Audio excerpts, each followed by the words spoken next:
nervous on the surface, I look fine. My brain feels heavy, my traumatized mind. And I'm so tired, I can't feel my eyes. Whoa, whoa. I'm petty, but I know how to lie. I feel feelings that I can't describe. I'm not breathing, but I'm still alive. Whoa, whoa.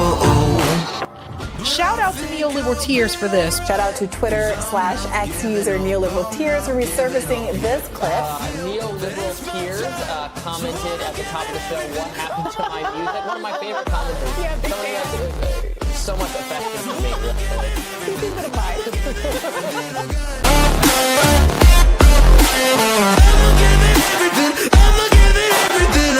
Prepare for a holiday season of Neoliberal Tears. Hi, welcome to Nightcap with Neoliberal Tears. Happy Saturday. I hope you're doing well. So today I wanted to talk about a topic that's very serious. It's about ICE, quote unquote, immigration enforcement, using immigrants as money-making fodder for the prison industrial complex, an agency that's killing people without any accountability, with complete impunity, and what Democrats are not promising to do about it, ever. So it's gonna get a little dark, but as usual, we're gonna power through because this is important. So I hope you join me on this journey, and I'm happy you're here. Hello, the right and left trousers. I'm so happy you're here. So good to see you. How's your Saturday going?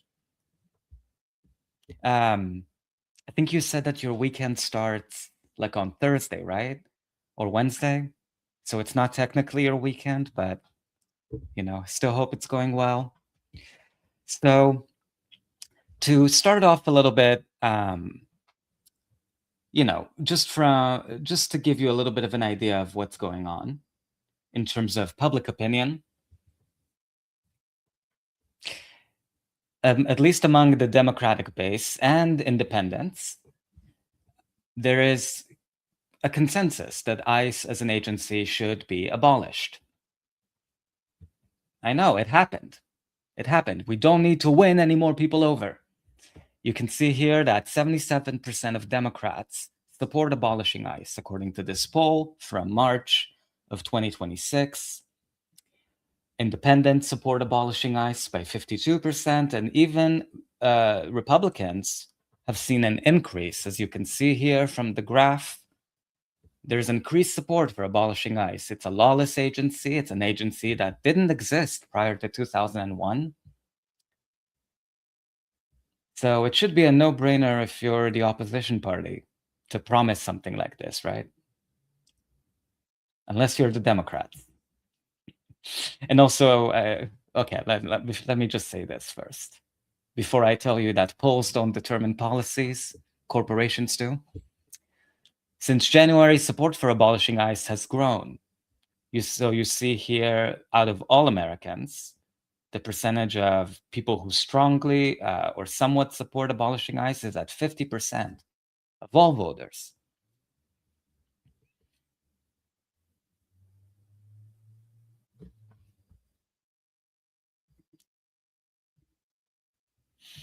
I hate that it had to be influenced by, ICE killing people, but at least, public consciousness has risen to the occasion.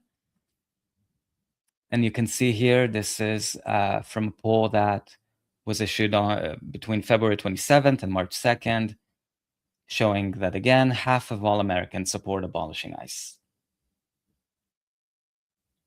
50%, 77% of Democrats. This was the same graph we saw earlier, 52% of independents, 23% of Republicans.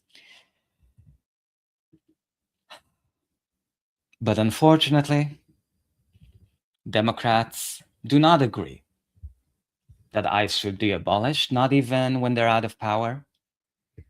As this article from Time magazine notes, Democrats try to harness abolish ICE movement's energy, but not its goal. Not the goal. Too scary. Too threatening. And this article shows Chris Murphy, senator from a super blue state, refusing to meet the demand of abolish ICE, but going to an abolish ICE rally anyway, just to show his face and pretend he's with the people. So the article goes into it saying, Senator Chris Murphy is one of those lawmakers who picks his words carefully. He is not the type to blindly rush into a slogan of the hour. So when the Connecticut Democrat navigated a crowd of hundreds gathered outside an Immigration and Customs Enforcement office in downtown DC Tuesday evening to mark the 1-week anniversary of an ICE officer shooting and killing of Renee Good in Minneapolis, Murphy stuck to the thoughtfully crafted policy package he felt properly met the moment. Always a story of triangulation. You know how I said that in nature patterns always repeat themselves? Democrats are a force of nature in that sense. They really only have one answer to people asking for things like healthcare, or abolishing ICE, or defunding the police, or anything you can think of. It's always the same answer. We're going to triangulate you. We're going to triangulate you, and you're going to like it. Here's Chris Murphy giving a speech. This is a nation that is defined by our immigrant present and our immigrant future. Wow, said Murphy, whose laundry list of reforms include keeping Border Patrol on the border, banning agents from wearing masks during operations. Oh, wow. And requiring them to wear identification. Wow. Obtain warrants for arrests and holster guns while on civil matters. This is the revolutionary reform 1 week after ICE killed an American citizen without any accountability.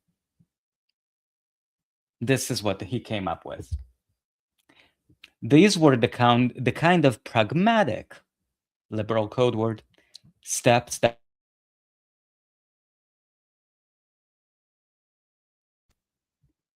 Can you imagine how the crowd responded to that bullshit? Here's Chris Murphy telling the audience who had abolish ICE signs.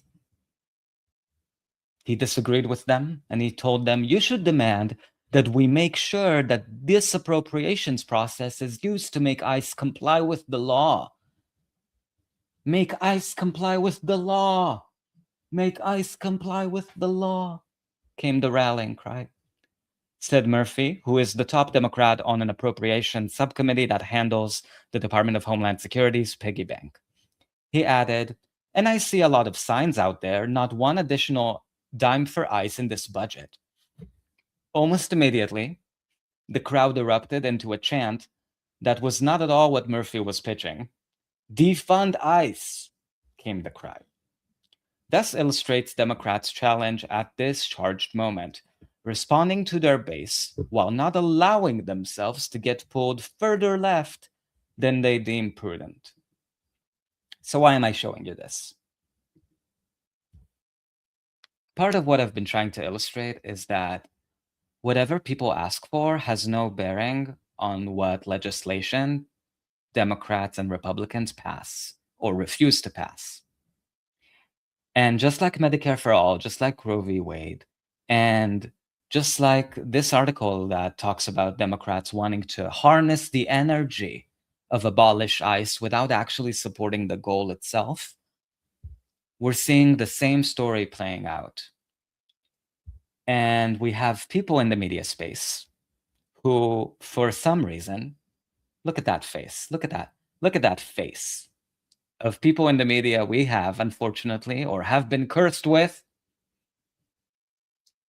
to tell us that actually we should believe in the Democratic Party. We should believe that they're right around the corner, they're about to change, they're about to deliver. Something's breaking. Something's breaking. This can't go on. The party is just about to meet a breakthrough. You just have to hang on in there. And besides, what are your options? Vote for a third party that's never going to win? You know, you should believe in the Democrats instead. Because things are changing. Trust us. So I wanted to lay out that vision from DNC bread tubers, like friend of the show, Cenk Uygur, who has a beautiful face right now. Look at that face. I don't even want to play the clip. He looks so great. Mouth wide open, open with hope and possibility.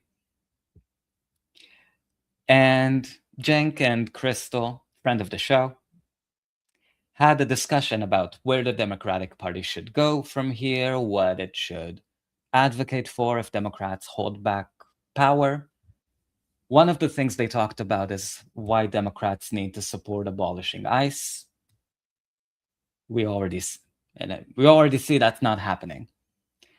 But I thought it would be good to sort of see where their mindset is at and why they think the Democratic Party can be changed so that we can judge it on the merits and see what we think.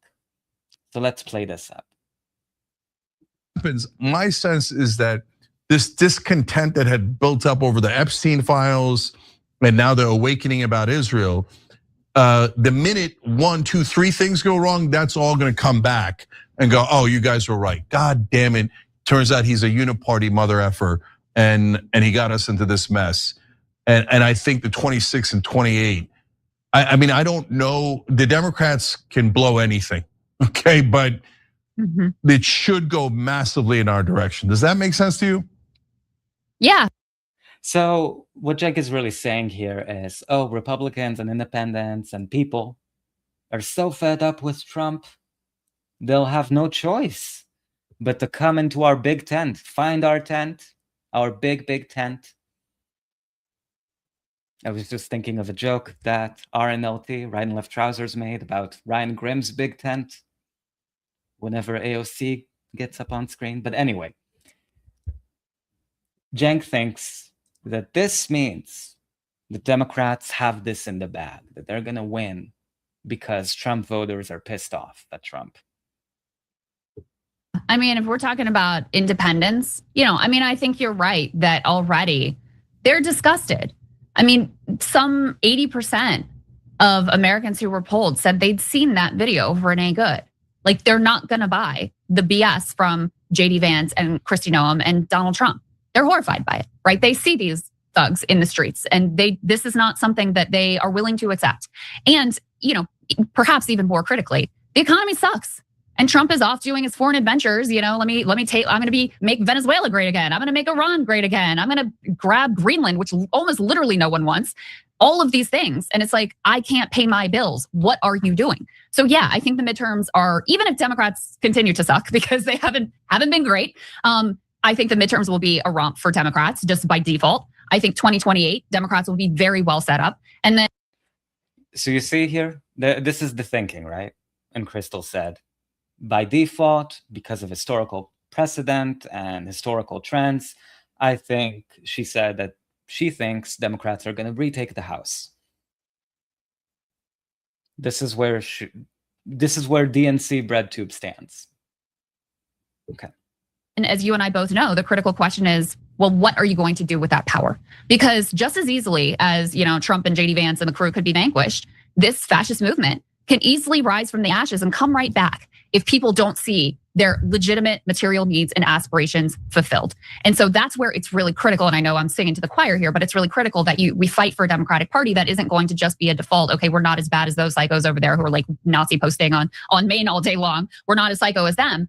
It has to be that there is a positive, affirmative vision offered, and critically that it confronts capital, that it actually is, that movement actually is on the side of working people and takes their side when there is a conflict between their interests and the interests of the billionaires. And so that's the way that I'm seeing the landscape. And I think that's possible. I think that the Democratic base really has their eyes open right now. That's what makes me really hopeful. I mean, the independents as well, but in terms of the direction of the Democratic Party, it's gonna be the Democratic base that, primarily has the voice there. And I think there's a possibility. I'm, not going to get out over my skis, but I do think there's a possibility there. But that's going to be an absolutely existential, truly existential fight and battle for the country. Yeah, so many.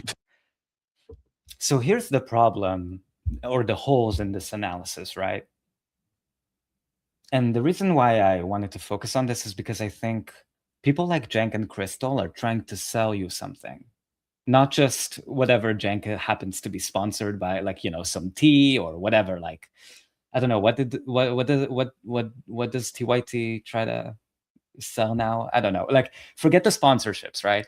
Like, they're trying to sell you something in addition to that, which is they're trying to sell you the idea or the belief or the hope that the Democratic Party can be reformed. The problem with this analysis is, because Crystal is saying, because the Democratic base is changing and has opinions that, you know, like the Democratic base by 80% margin supports Medicare for all. The Democratic base, as we see from polls, wants to abolish ICE. But what the Democratic base wants has no bearing on what policies Democrats actually pass. And it's the same for the Republican Party. What the base wants, the base wanted no wars. Or the base of the Republican Party wanted to end the war in Ukraine. It hasn't ended. So I think that's the problem in the analysis. Just thinking that whatever the base wants is something that the Democratic Party is accountable to or responsive to is a fallacy. It's a lie. It's a lie. And I know that Crystal knows that. But then she says, well, it's going to take a fight. What do you mean by that? What do you mean by that? No one primaried Hakeem Jeffries.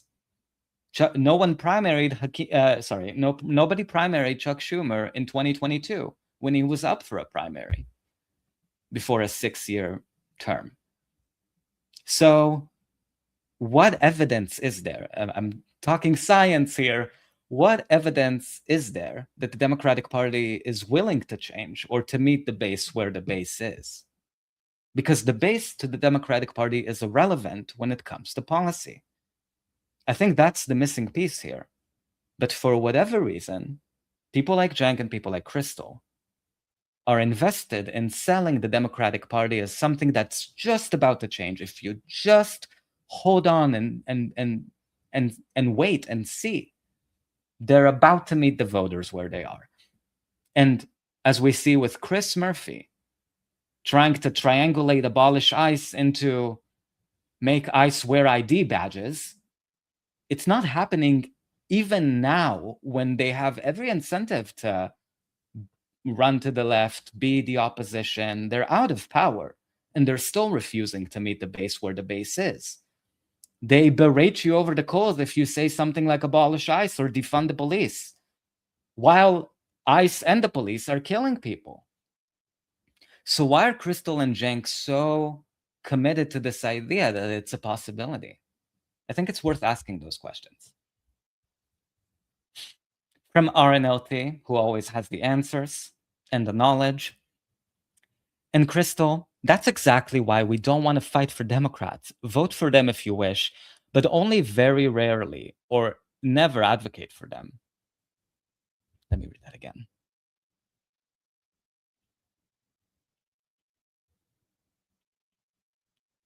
But only very rarely or never advocate for them.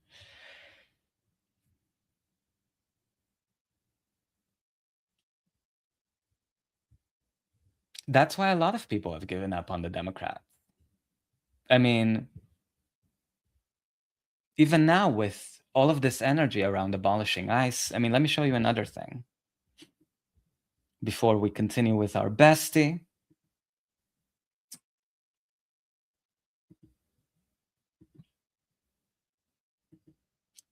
Friend of the show, Hakeem Jeffries, passed an ICE funding bill narrowly with Democrat support, and he declined to whip votes against it. This is from January 22nd, so 6 months ago. Hakeem Jeffries refused to whip votes against funding ICE while ICE was literally killing American citizens. Hakeem Jeffries, who will be the leader at the House if Democrats take back the House. So why lie to people and tell them that there's a possibility of the Democratic Party really changing when this is the person in charge? even when Republicans have control, he wouldn't use the power Democrats do have to not fund ICE.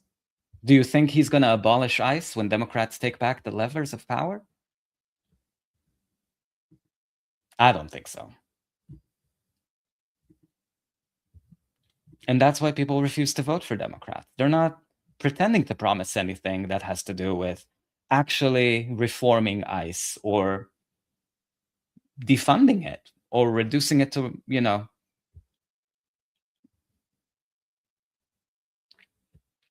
and we know why that is, actually. Let me, Crystal, we'll get back to you in just a second, but I want to show this to people.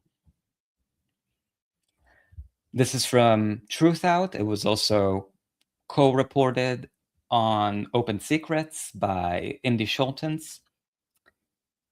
It's an article that talks about how private prison companies are raking in profits from increased deportations.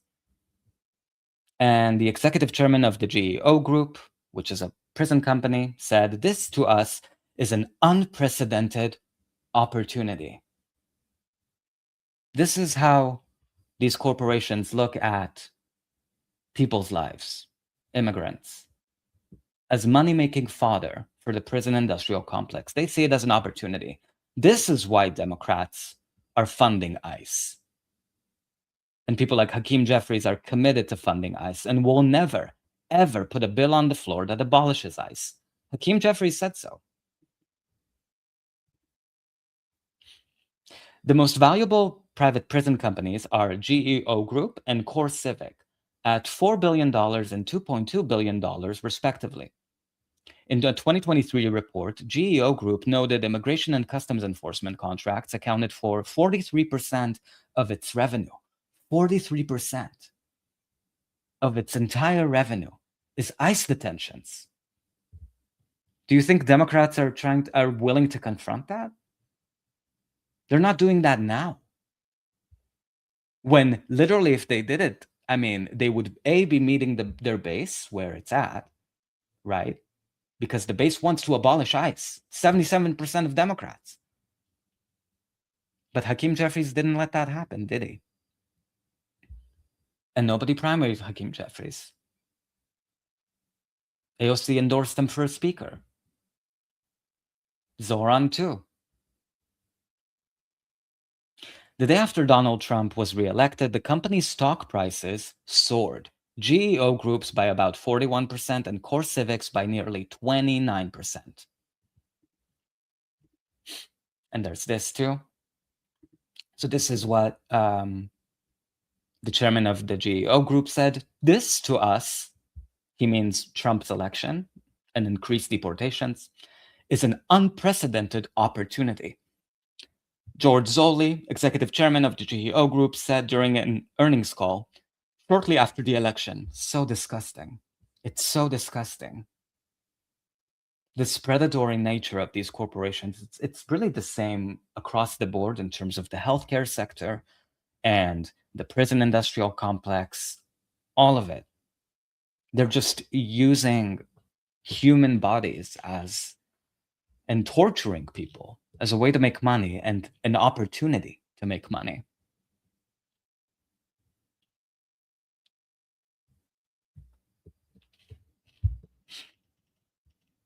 During a CoreCivics earnings call, CEO Damon Hininger said, "This is truly one of the most exciting periods in my career with the company." Fucking gross. In December, GEO Group announced that the company would expand its ICE services capabilities by investing $70 million in capital expenditures.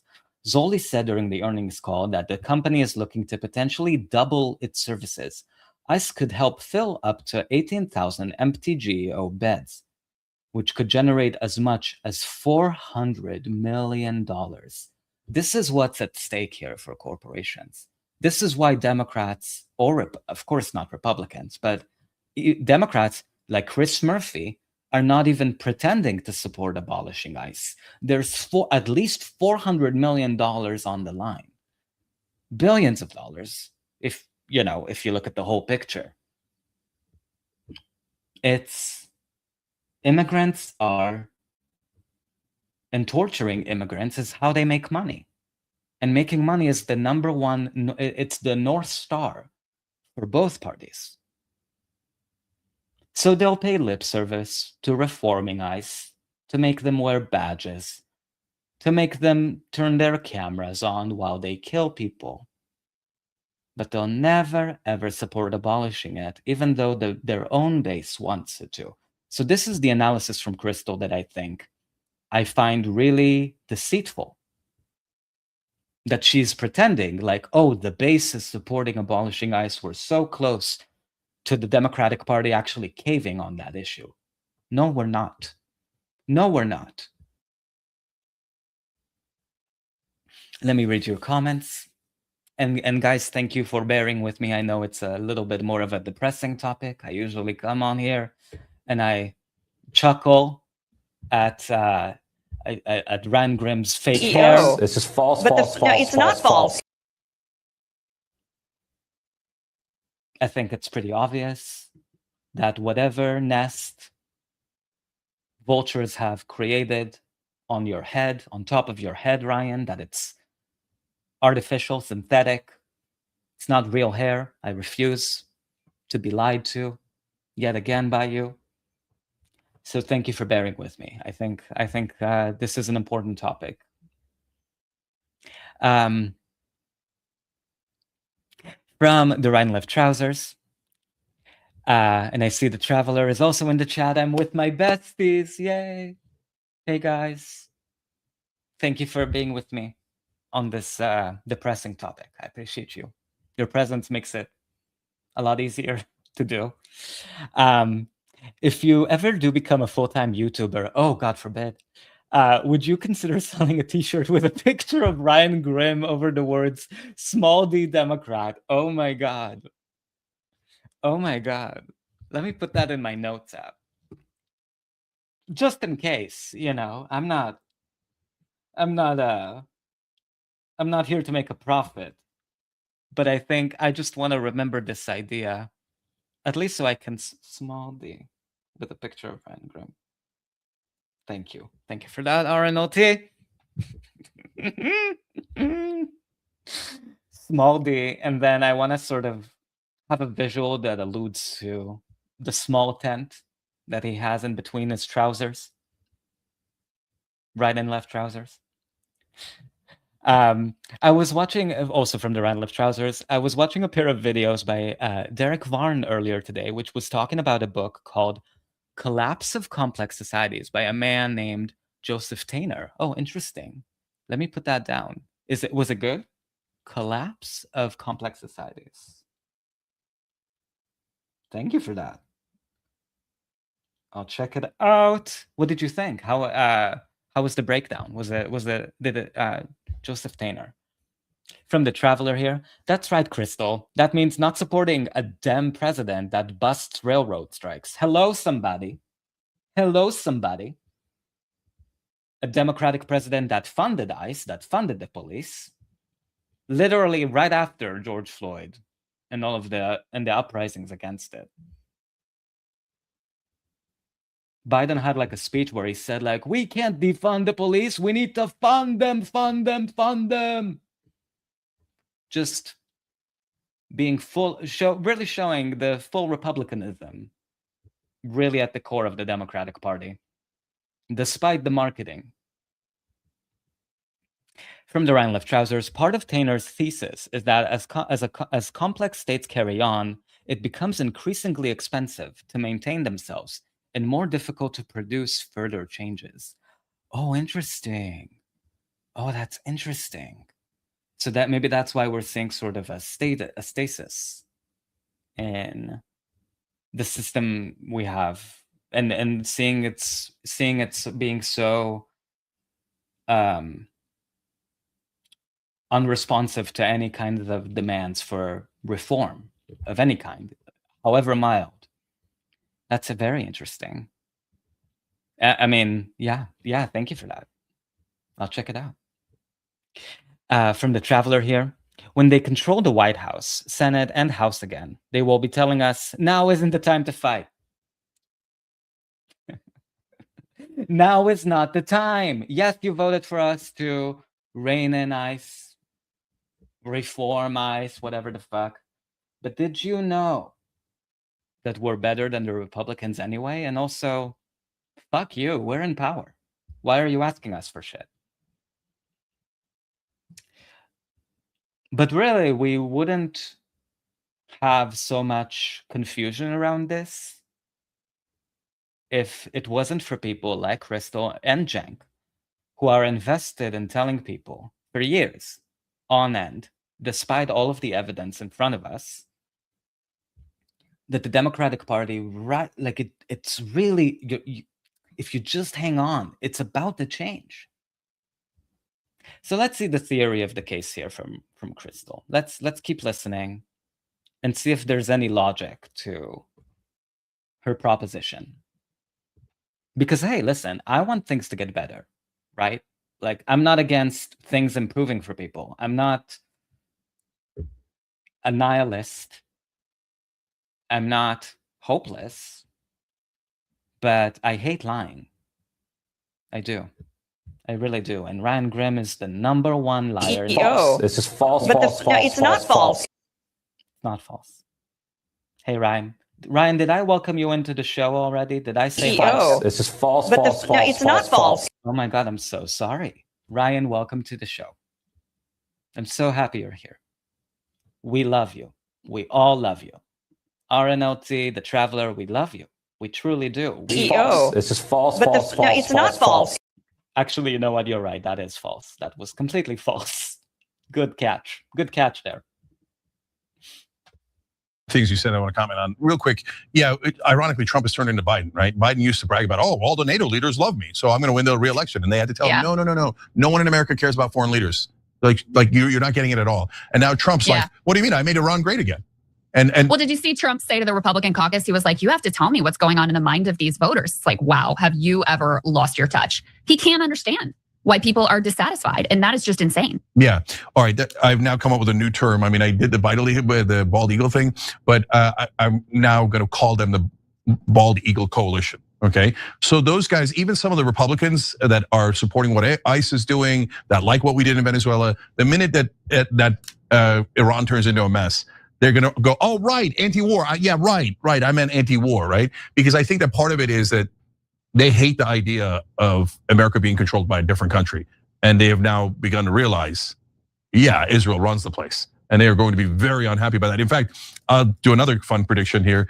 I think that Trump, the people he has to worry about most in terms of his physical safety, et cetera, and the anger towards them is the bald eagle crowd when they realize that Trump duped them and he's uniparty elite and serves a different country. They're going to be 20 times angrier than the left, and it's going to be problematic. So okay, so that's established, and we talked about that.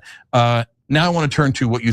And one more thing about the Democrats. Totally right, Crystal. So as we see independents awakening, Epstein files, Israel, et cetera, even some portions of MAGA, we also have an awakening on the left, on the Democratic side, because you and I have been in the populist progressive camp for a long, long time. But now, like I was just on the I've Had It podcast, and they were like, we were wrong to support Hillary. Bernie was right, right? And there's this awakening on that side going, oh, we should have gone populist. What were we thinking? And they got lied to by mainstream media. Oh, being popular will never work with the American people. Pick the corporate candidate. Americans love people who give speeches. Populist has just become a lifestyle brand at this point. It's so meaningless. If someone as stupid and as repulsive of a voting record as AOC can be considered populist because it's a vibe-based adjective, it's meaningless. It's bullshit. It's branding. It's not a thing. This entire attempt to distinguish corporate Democrats from populist Democrats, it's bullshit.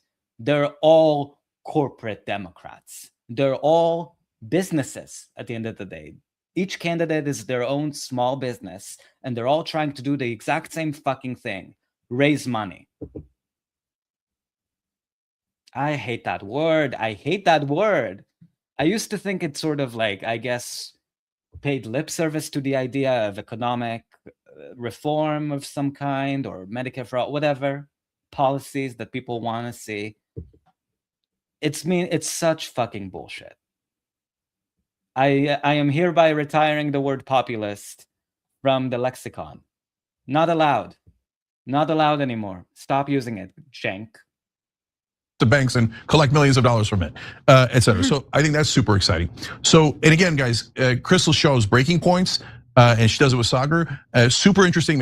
Actually, it's called broken points, but that's an easy mistake to make. I know you don't read much, Cenk. That's fine.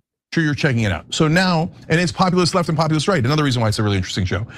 So, Crystal, what's your sense, big picture, of the kind of change that this government needs? Because you said, if the Democrats get in, they're gonna have a historic opportunity, and we're both worried, anyone paying attention is worried that they're gonna blow it, right? Yeah. So what do you think they should do? What would be akin to a revolution here that would get us back on the right track? So the only way you can sort of glean interesting things from something Cenk is saying is if you read between the lines. What he just told you is that he is worried that if Democrats took back the House like he's begging them to, because Trump voters are so pissed at Trump, they're gonna just swim over to the big tent, Ryan Grimm's big tent, not that big tent, and they're just gonna become Democrats by inertia. They're gonna be negatively polarized against Trump because Cenk waved in their face and said, he's controlled by Israel. We know that Republican voters are literally more likely to stay home than ever vote Democrat, right? We know that. But what the interesting thing I thought Cenk was sort of admitting here is that even he's worried that if Democrats took back the majorities, that they would fucking fuck it up. Because they're not fucking it up. They have a constituency, and that constituency is not people, it's corporations. It's private industries, private prison industries, healthcare industries, weapons manufacturers, all of them. Those are their constituencies. That's why they don't want to abolish ICE or defund the police or vote on or hold a vote on Medicare for all, or pass a public option that's administered by Medicare. Even Cenk, a DNC bread tuber, who took $25 million from Jeffrey Katzenberg, who was Biden's campaign co-chair, rich Democrat. Even he's worried the Democrats are gonna fuck it up. Well, I mean, first you have to clean up what has been done here, and that in and of itself is a monumental task. I mean, just putting back together the pieces of the government that were intentionally destroyed by Doge and throughout this administration is, a huge undertaking. You have to do that. You have to have accountability for the criminal wrongdoing that has been done here. Some people need to go to prison because you cannot try to take the rights of the American people and then we just go back to normal and pretend like this never happened. There needs to be elite accountability for the crimes that were committed here. I think that's actually extremely important for us to be able to move forward. Then you have to check these tech oligarchs who want to suck up all of our natural resources, take all of our jobs, consolidate all of the wealth and power in their own hands, and by the way, potentially destroy all of human civilization. You have to check them through taxes, you have to check them through regulation, and I think there needs to be public ownership of these AI technologies so that you can have democratic control. In the meantime, I fully support Bernie Sanders' effort to halt the development of data centers so that we can have a chance to have a democratic debate about what the development of AI looks like, who owns it, and who benefits. Then, of course, we know there has to be a focus on people's material needs. You must surge affordable housing and not this like public-private partnership. We really need direction from the top so that we're not reliant on the whims of some developer and what may or may not be profitable for them. You have to have, of course, Medicare for all. Then we need to look at things like, is it a jobs guarantee? Obviously, union rights. We all know what the litany of, the sort of social democratic program is, but it has to be done in an aggressive, no excuses manner. So why during the Biden administration, when Democrats had the House, the Senate, and the presidency, why did none of those things, not even one, become law? And why didn't Crystal advocate for any of those things when Democrats still had the House, the Senate, and the presidency, instead of celebrating their wins, their accomplishments. Forget about the $15 wage. We'll get it next time. We'll get it 20 years from now. Don't worry about it. And where's the analysis that talks about why Democrats didn't do any of those things? What's going to make them do it now? Do what now? What's going to make Democrats feel like, oh, actually, if we do take back majorities, we need to act differently? Who's saying that? Democrats aren't saying they're doing any of that stuff. They're not promising. Hakeem Jeffries was out there saying he doesn't support Medicare for all, and no, it won't get a floor vote. And no, he doesn't support abolishing ICE. He doesn't support. So where is this? As lovely as this list is, and I think that's part of the sales pitch to viewers, that the Democratic Party can provide for you and should and can be reformed and can make those things happen. Where's the analysis that talks about why Democrats didn't do those things the last time around? Let me read your comments from the Ryan Left Trousers. So they often turn to increase them. Let me see there. Part of Taylor's thesis is that as complex states carry on, it becomes increasingly expensive to maintain themselves and more difficult to produce further changes. So they often turn to increasing authoritarianism. We're definitely seeing that, aren't we? In our modern age, this involves the alienating control of the population by bureaucratic systems. ICE fits right into that process. And I think we're likely to see both parties increase their reliance on it. Oof. I think that's well said. And I think that's kind of a scary realization, to realize that both parties have actually been invested in increasing the police state and authoritarian measures across the board for people in general. I mean, Biden oversaw a giant increase in budget to the police, to ICE. AOC voted for that. Actually, she voted present. So technically the bill went through and passed. So yeah, I definitely think that's the future we're going to see, regardless of which color is technically in charge, red or blue. We're going to see that there's a bipartisan consensus between both parties and that's why we're seeing also a backlash, a renewed backlash, top down, to the slogan of defund the police. They're trying to get ahead of it because they really want to make sure that those arms of the state are fully armed, fully funded, trigger ready. And that's why they're still refusing to abolish ICE, as well as trying to make private prison corporations worth billions of dollars, keep them happy. So that's I totally agree with that analysis. I'm looking forward to reading the book. I see Kime is in the chat. Kime, how's your Saturday going? Thank you for being here. I apologize for bringing Cenk and Crystal into your living room or your earphones or wherever you are. I apologize. I'm sorry.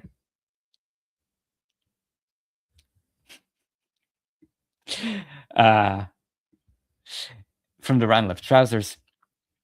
That YouTuber Varn I just mentioned just co-authored a great little pamphlet with another Marxist, Daniel Tutt.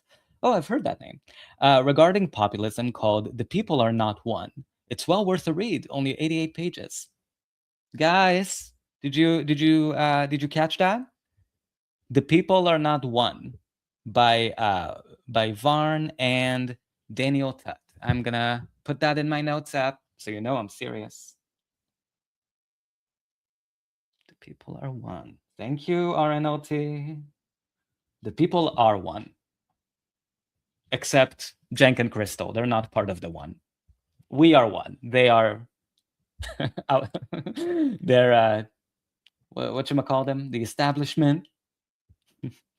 Even establishment is just... branding code word like populist. Like, I swear to God, like it really is. Like, it doesn't mean, like, if you've been in office for more than 2 years, you are the establishment. Hello. I really reject the idea that people like AOC, just because she's younger, she's been in the House for 8 years. Nancy Pelosi adores her. She is establishment now. She's been there more years than John Fetterman. They're both establishment. Everyone who's elected into office is establishment. It's all establishment. From the Traveler here, Biden and a few other remaining Dem senators voted to create ICE. Oh my God. Oh my God. Oh my God. That is crazy. I forgot he was in the Senate back in 2001. That's so good to like remember. And they had just enough Democratic senators to vote for it, to pass into law and create the paramilitary, lawless agency we see killing people today and incarcerating them and making money for prison companies. From the Right and Left Trousers, exactly. And private prisons offset some of the cost of the administration from the state's perspective. Ugh, so fucking gross. They really just treat us like animals, you know, like cattle. All of us. You know, we're just cattle to them. That they need to like move around, move between places. And I think Zoran's providing really a model in New York that is very aspirational on a city level, where it's not only the grand vision. You know, I saw today they're already signing up for pre-K and 3K, universal pre-K and 3K, which is extraordinary. But he's also doing things like, you know, they deep cleaned the subway system. Just something that makes working people's lives a little bit nicer, that makes their day a little bit measurably nicer. Paying attention to those details where life is not just about work, but life is about the experience and the quality of your day. I really think Zoran's overall effect has been to reinvigorate hope in the Democratic Party after losing so much left support and left enthusiasm because of the genocide. Like, I really think he's being used as a vehicle to sort of rebrand the Democratic Party. And that's why Crystal is using him in this way. Even though, you know, deep cleaning the subways is something that could have happened under any other mayor, but she's using it to sort of tell you that it's not just Zoran, it's the Democratic Party that could become more like Zoran. He's really being used to launder the reputation of the Democratic Party in ways that we've already seen play out before. The way Obama was used when he was first introduced into the discourse. It really is the same story all over again, in my opinion. So those are the sort of things that I think have to be done in order for us to move forward as a country. Oh, and I'd be remiss if I didn't mention, you have to abolish ICE. This is a rogue organization. You have to. You have to abolish ICE. You have to. Oh, yeah?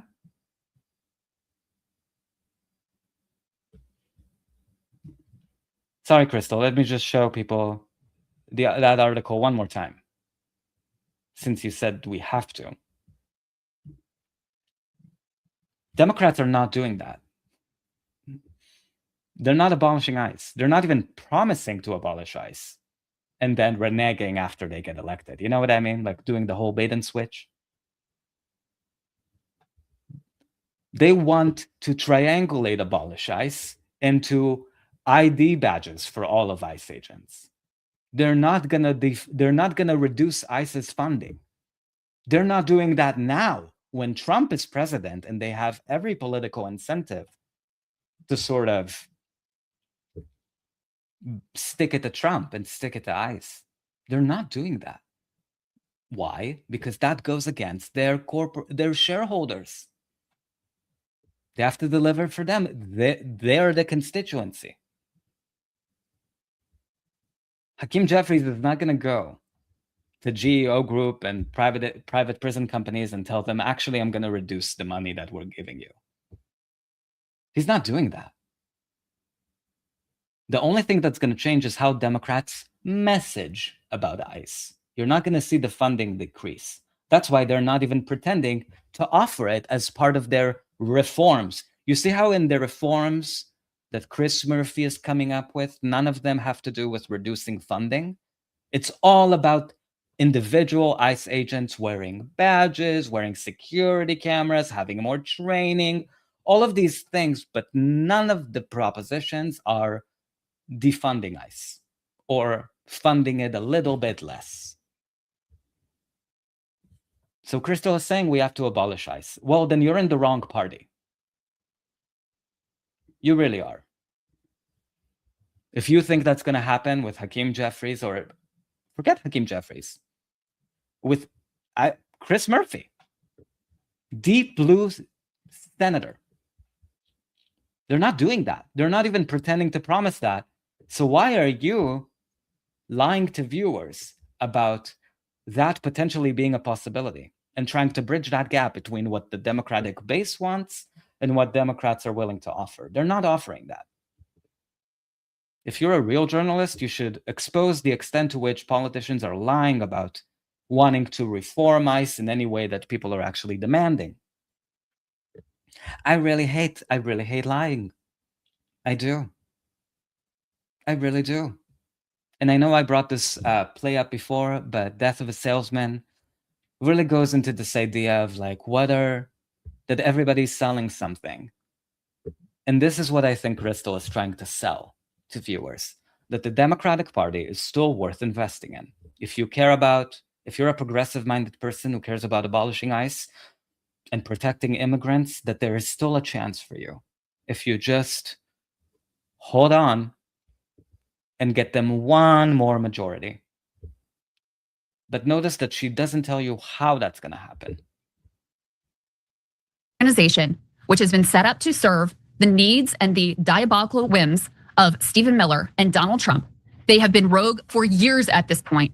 Yes, we need immigration. That function can go to the agencies that were performing that function before ICE got set up, but it has to be gone. That is part of the accountability project that has to occur. Has to be gone. We must do this thing. Whenever I see a politician tweet something like, we must abolish ICE. The time has come for Medicare, Pramila fucking Jayapal, who I'll only refer to as Pramila fucking Jayapal, saying, the time has come for Medicare for all. We must pass Medicare for all.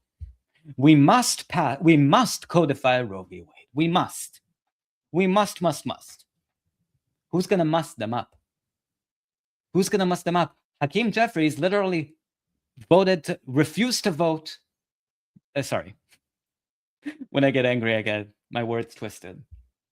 Hakeem Jeffries refused to whip votes to vote down an ICE funding bill when Trump is still president. Refused to whip votes against it. So where is this? So you're saying we must defund ICE, we must abolish ICE. How? How are you going to make Democrats do that? How are you going to make Democrats be responsive to their own base for the first time in history? How are you going to get that? How are you going to get there? Tell me the plan. I'm listening. From the right and left trousers, it's sad. Don't be sad. I'm about ready to copy Spooky Scary Socialist and call him Zogran Mizrahi. Oh my God. I saw you give out those memberships today, Kime. Oh, interesting. The right and left trousers, do I follow you on Twitter? I want to make sure I do. Leave your username if you're comfortable. If you're not comfortable, that's okay. I understand. We don't know if Ryan Grimm has sent Zionists to monitor the chat. So This is false. It's not false. It could be false. It could not be false. We just don't know.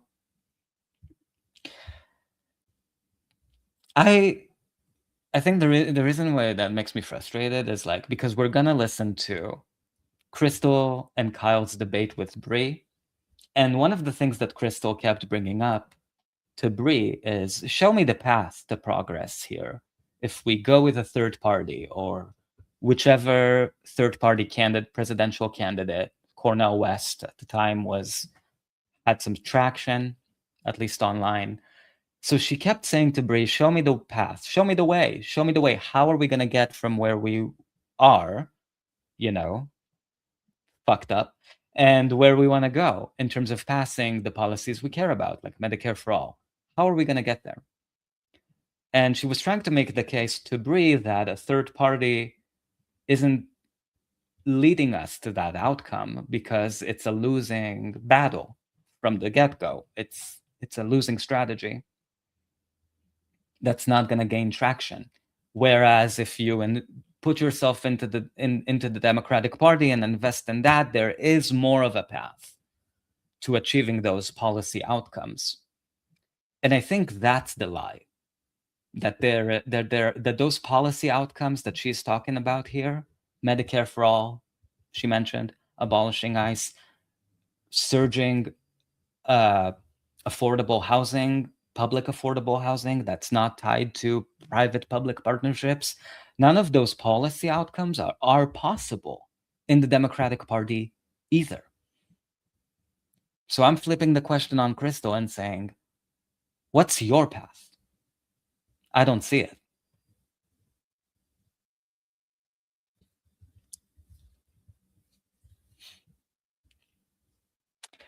Drying left trousers. Oh, you haven't created a Twitter. Okay. I'm not gonna tell you to, because God, that's such a cesspool.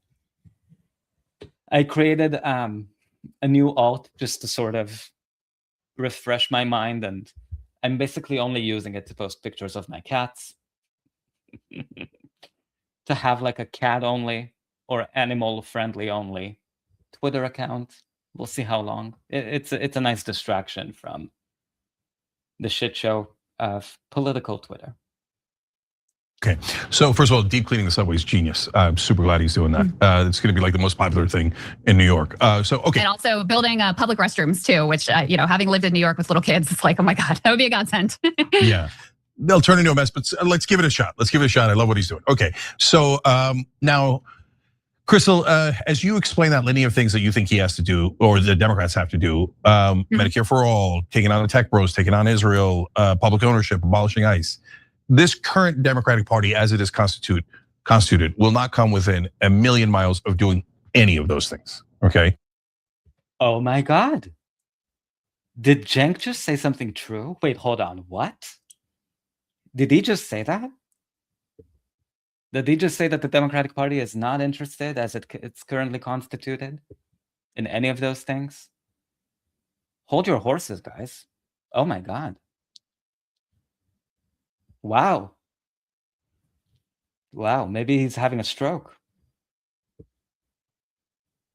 So what are we going to get? Cory Booker is going to grow a spine, and Klobuchar is going to push legislation through? There's a 0% chance of that. So then what I think we need is a revolt within the Democratic Party. Like, if we don't get some real hardcore... Bitch. There's not going to be a revolt in the Democratic Party. What are you talking about? The same people who wouldn't even push for a $15 minimum wage, you think they're gonna revolt against Hakeem Jeffries? They just endorsed him for speaker. There's not revolt. No one's revolting. No one's revolting. And yeah, we have like 5 DSA members coming in as freshmen Congress members, and they're gonna have 0 power, because you never have power as a junior Congress member. So even if they withhold their votes for Jeffries, it's gonna last 2 days. There's not gonna be a revolt in the Democratic Party. What is he talking about? Oh my God, from the Red of Trousers. Is Cenk announcing his 2028 campaign? It's you know what? He's not the candidate we need, but he might be the candidate we deserve. Hey, Hillary tried it 2 times, right? 2 or 3 times? No, twice, right? She tried to. Yeah. She ran to. So Cenk, it would be the second time for him. Maybe the second time is the charm.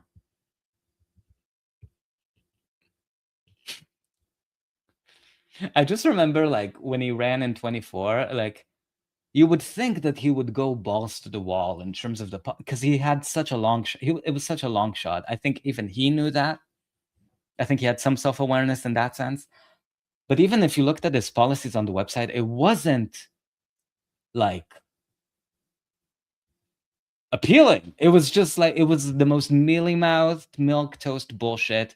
We need paid family leave of 1 week a year.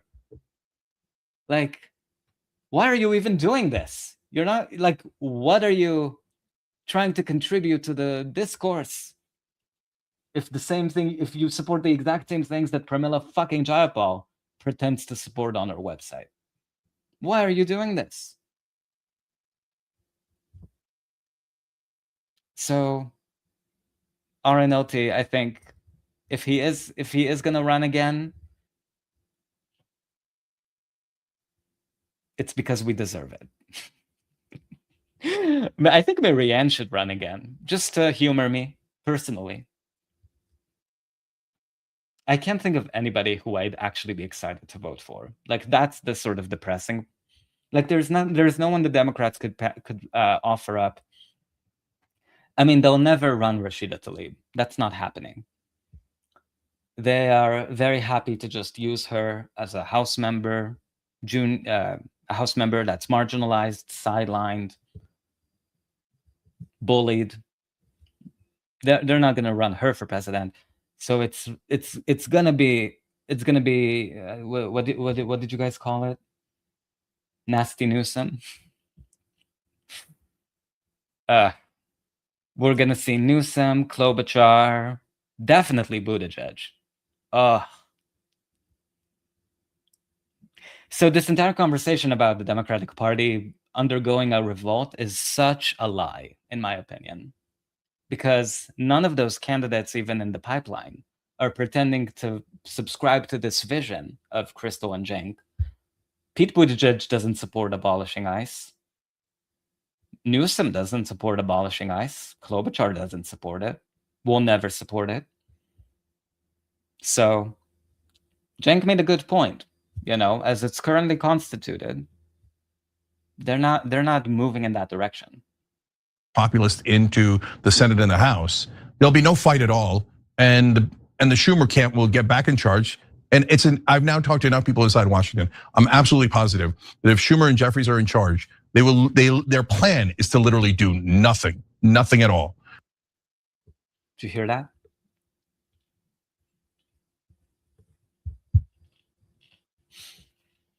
Let's play it again. Let's play it again.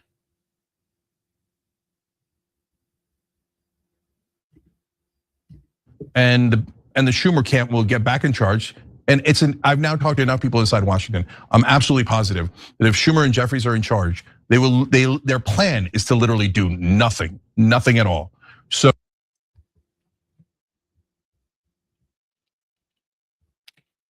appreciate the honesty, Cenk. So he's telling you that Schumer, first of all, Schumer and Jeffries are going to be in charge. Everybody already trampled over themselves to endorse Hakeem Jeffries for speaker if Democrats won back the majorities. It's already a done deal. No one's going to run against Jeffries.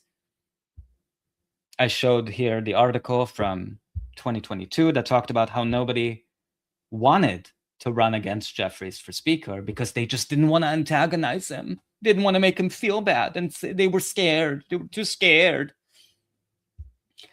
So Schumer and Jeffries are going to be in charge, and their plan is to do nothing.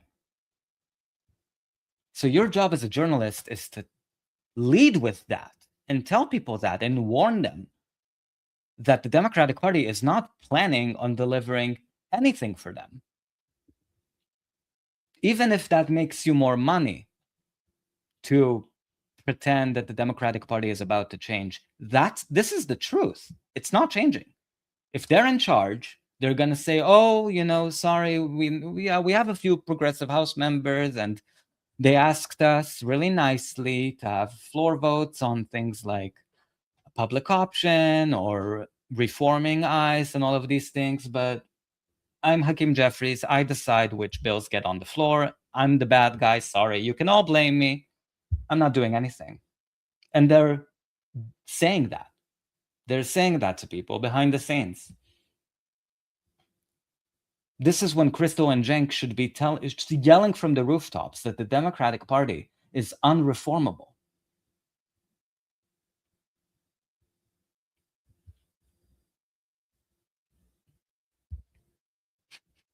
From the right and left trousers.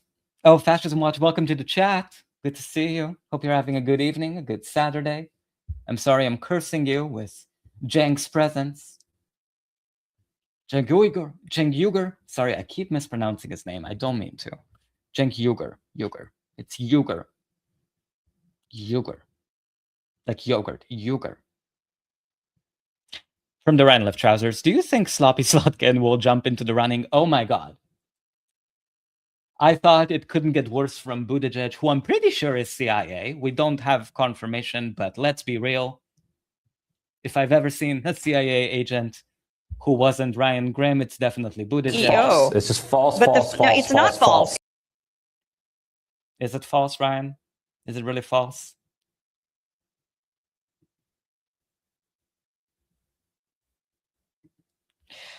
So yeah, Slotkin, another CIA. Why the fuck not? You know what? I think all the candidates should be CIA. It's going to be Slotkin, Buttigieg, Newsom. Who are the other CIAs? John Kiriakou. Just kidding. John, don't do it. We don't need more CIA, please. No. We have enough CIA on Twitter. Like, please leave us something. Do you have to be in every space? I think Slotkin, I mean, she just became a senator last year, right? Am I right? Sloppy Slotkin? So I don't know. I don't know if she would run. Maybe as a vanity thing. I'm trying to think. So who do we think is going to run? We're going to definitely deal with, I already said, Nasty Newsom. I'm not trying to make it happen. I'm just being straight. Pete Buttigieg is already in South Carolina, unfortunately. So you know what that means. I don't know if I think Kamala is going to run. I actually don't know. I don't know. I don't think she's... I think she's 50-50. You know. Do you guys think Elizabeth Warren will run? The snake? Do you think she might make it? I mean, how old is she? She's not that old, right? She still has a few fighting years. She's such a fighter. Elizabeth Warren age. Oh, she's 77. She's a spring chicken. So, you know. Oh, Spamberger. Oh my God. Yo. That would actually not surprise me. Oh my God. Rashida, if you're listening to this, please, can you just do it? Can you just try? At least to draw contrast from all the CIA agents. Please. Please. Please.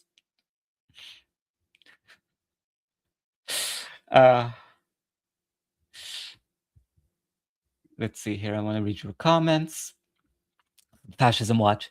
Pete framed as a gay celebrity by Professor Pride, powered by rainbows. Damn. You see, Fascism Watch, I personally believe, and this is my own conspiracy theory, I have nothing to support it, it's speculation, this is all alleged. I don't think Pete is gay. I don't. I refuse to believe. I don't believe it. I don't believe it. I have eyes. I'm gay myself. Not that that's mandatory to be able to figure these things out. I don't believe it. I don't believe it. And if you look at pictures of Pete and Chasten, it strikes me as an arranged marriage. I said it. I think he's asexual, and he just needed to get married for the optics, for the politics. Because I think they say that like you have to be married to run for president, or you don't have a chance. It's one of those things, because people don't want to vote for single people. It's a whole thing.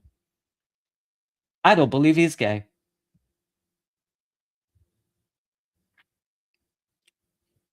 From the Rand of Trousers, I think she's learned her place, referring to Congressmember Rashida Tlaib.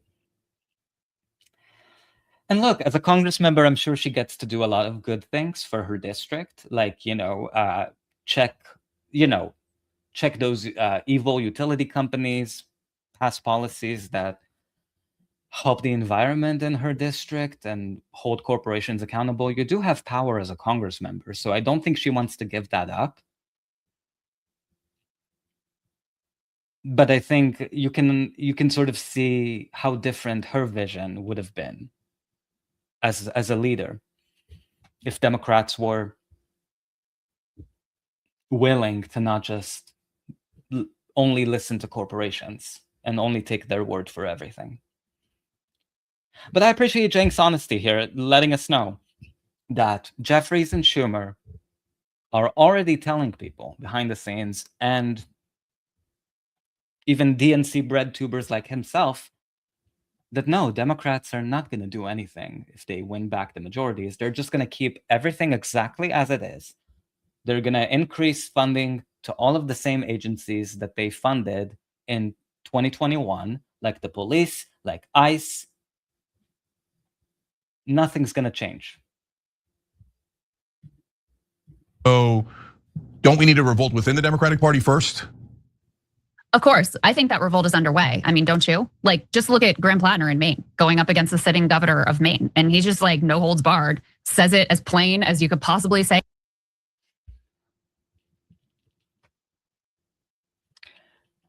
Okay, so Cenk is saying, don't we need a revolt against Schumer and Jeffries to be able to achieve those policy outcomes that we all want, like abolishing ICE, like Medicare for all, and push the Democratic Party left? And Kristol's response to that is Plattner, fucking Plattner, or just a few more individual candidates. That's what's gonna make Hakeem Jeffries budge? That's the argument? Even in a world where Plattner did get in there, or whatever, as a junior senator, you think he would have had more power than Chuck Schumer? Do you think he would have had power to tell Chuck Schumer, okay, now let's abolish ICE? First of all, he would not have said that, because he's a racist piece of shit. Plattner is, and Schumer, to be clear. But the idea that the only thing standing in the way between the Democratic Party changing is just a few more individual players. We just need a Plattner in there. We just need 3 more Congress members, and then Hakeem Jeffries will be really scared. Are you serious? That's the argument? Come on. We're smarter than this. No, Plattner would not have changed a single fucking thing. Dr. Abdul Said will get in there. Is he gonna force Chuck Schumer's hand as a senator that just got in there? How is he gonna? First of all, you can counter Dr. Abdul Said with Sloppy Slotkin. She's also a senator. She has more seniority than Dr. Abdul Said. She's not abolishing ICE. So there's a disconnect here, right? That there's going to be a revolt in the Democratic Party if you just vote for a few more people. If you just send them your money, if you just campaign for them, if you just advocate for them, for those few individual progressive candidates, then the Democratic Party is going to meet the base where it is. I don't buy it. From the Rand Left Trousers. Oh, sorry, that comment was meant for Elizabeth Warren, having learned her place. I think you're right. She has been so much quieter in terms of like never stepping out of line, never really like doing any media interviews. Like she's given that up. I think she wants to retire soon, probably. She's tired. She's tired. I'd consider voting Democrat if Tlaib ran.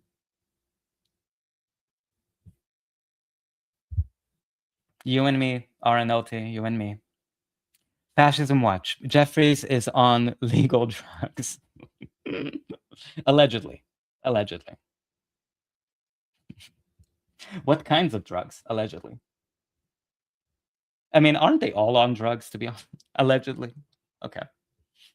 It is as aggressive as you could possibly be. And a bunch of like elderly, nice white liberals in Maine are like, yes, that's what we're all about here. I mean, that is incredible. And Schumer, to your point, Schumer and DSCC have thrown in entirely with Janet Mills. You see this battle playing out in primaries across the country. Of course, got Abdul El Sayed. You've got Shoaib Chakrabarti running for Nancy Pelosi's old seat. I mean, there are so many extraordinary. Saika Chakrabarti is richer than Nancy Pelosi. He's worth $170 million. This is the person that's going to start a fight in the Democratic Party to make it confront Capitol. Are you for real right now, Crystal? Are you serious? This is the pitch she's giving you about why the Democratic Party is going through a civil war, and it's not persuasive. Candidates who I'm so excited about, who are running across the country. And so I think that battle has already been joined. I don't think it's that the Democratic base is sitting back and no one's doing anything. Like what you're talking about, the revolt from within, that's already happening. Now, success is not guaranteed, of course, right? The establishment is not going to just roll over that easily. And you also have to worry about, does the Democratic base. So here she's selling you on a fight. This is she wants to make you believe that things are possible, that change is possible in the Democratic Party. So to make that argument, she's telling you there's a battle. There's a battle, and you should be a part of that battle. You should join the team of anti-establishment versus establishment. It's a battle, and you might win. So that's why you should donate to those candidates. And maybe and if they win, then the Democratic Party will change. That's the pitch. That's what she's selling you.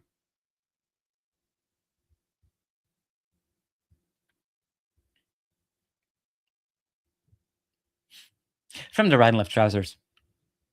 Warren tried to paint with all the colors of the wind, but forgot that she'd only packed picket fence white in her kit. Do you remember that video of Warren trying to drink beer on camera, or like getting a beer from the fridge, and it was really weird? Something was going on. I'm not sure what. From the Traveler here. But former CIA director under Bush, Alyssa Slotkin. Oh my God. Are you serious? Was she really? I don't think she was the director. I think she was an agent. Let me just make sure.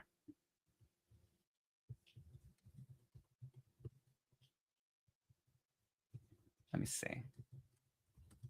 Sloppy Slotkin.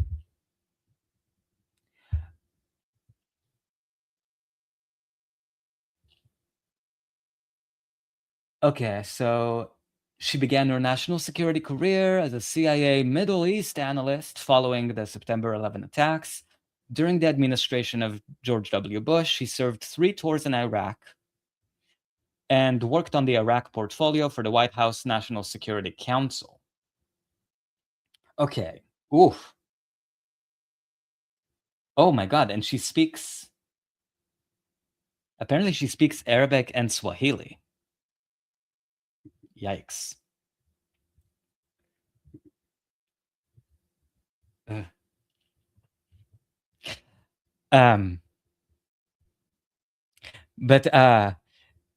let me finish reading her comment, the Traveler. But former CIA director under Bush, Alyssa Slotkin, said the DNC needed, quote, masculine energy. Whatever that means. It's so stupid. Democrats always learn the wrong lessons of like, why did we lose men? Oh, we just need to use the R slur more. We just need to hate minorities harder. What a circus. What a circus indeed. Ew. But why does she speak Swahili? Anyway, sorry, I just have. Get tricked by like Gavin Newsom doing the resistance posture very effectively, but then siding with billionaires every time that it counts. We have to make sure that people are paying attention to the details, that it's not just stylistic. So there are a lot of places and potholes along the way. But that's the one thing that does make me feel encouraged, is that I already see that fight happening. And I'm very excited about the way that it is going this far, because, back in 2016,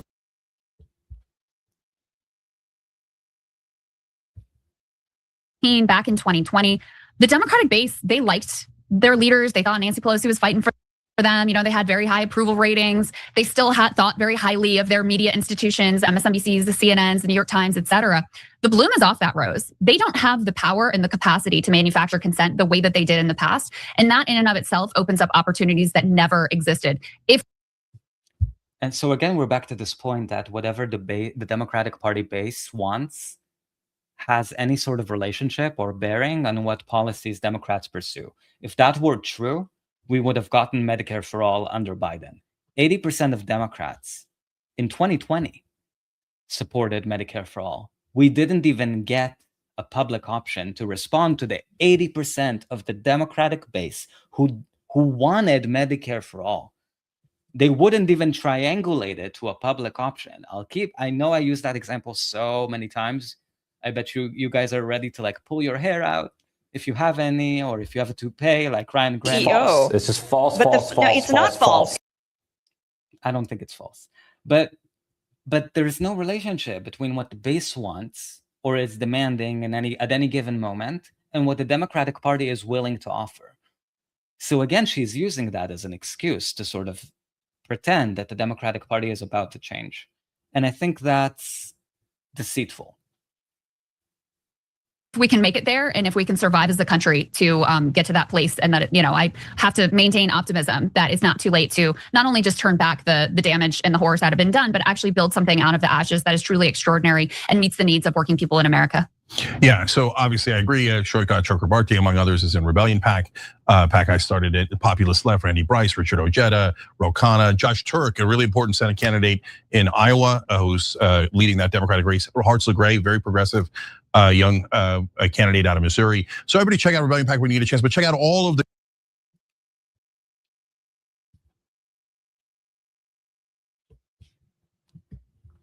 So now you see why they want you to invest in these progressive candidates, anti-establishment candidates that will take over the Democratic Party, because they want to make money off of them. They want to make money off of your hopes and your dreams that the Democratic Party can change, and they can only do that if you believe. If you believe and if you have hope that people, individual candidates, can change the Democratic Party, because that's what's going to get you to donate.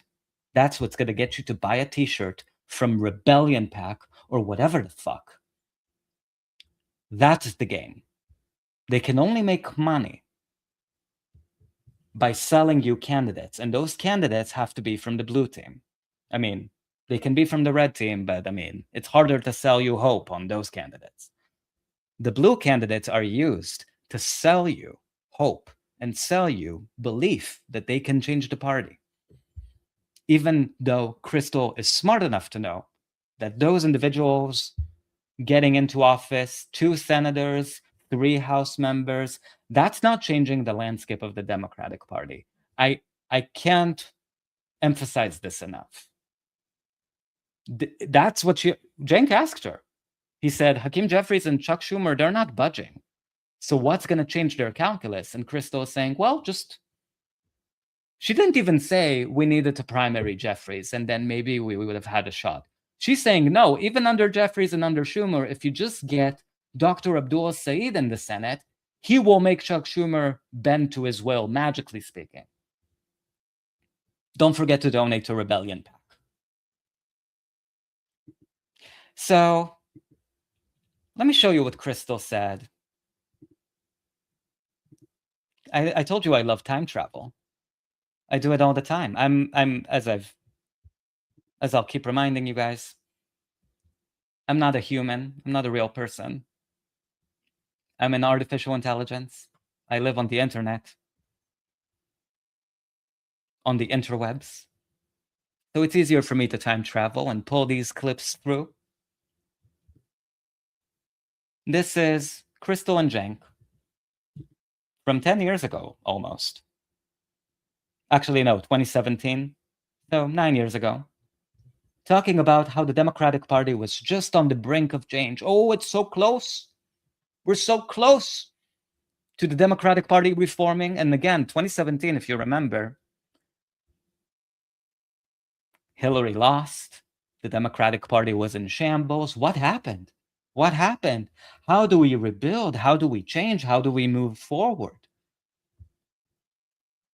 And Krystal was making the exact same pitch about how we need to rebuild from the ashes, that this is an amazing opportunity for progressives to take over the party. The same fucking story.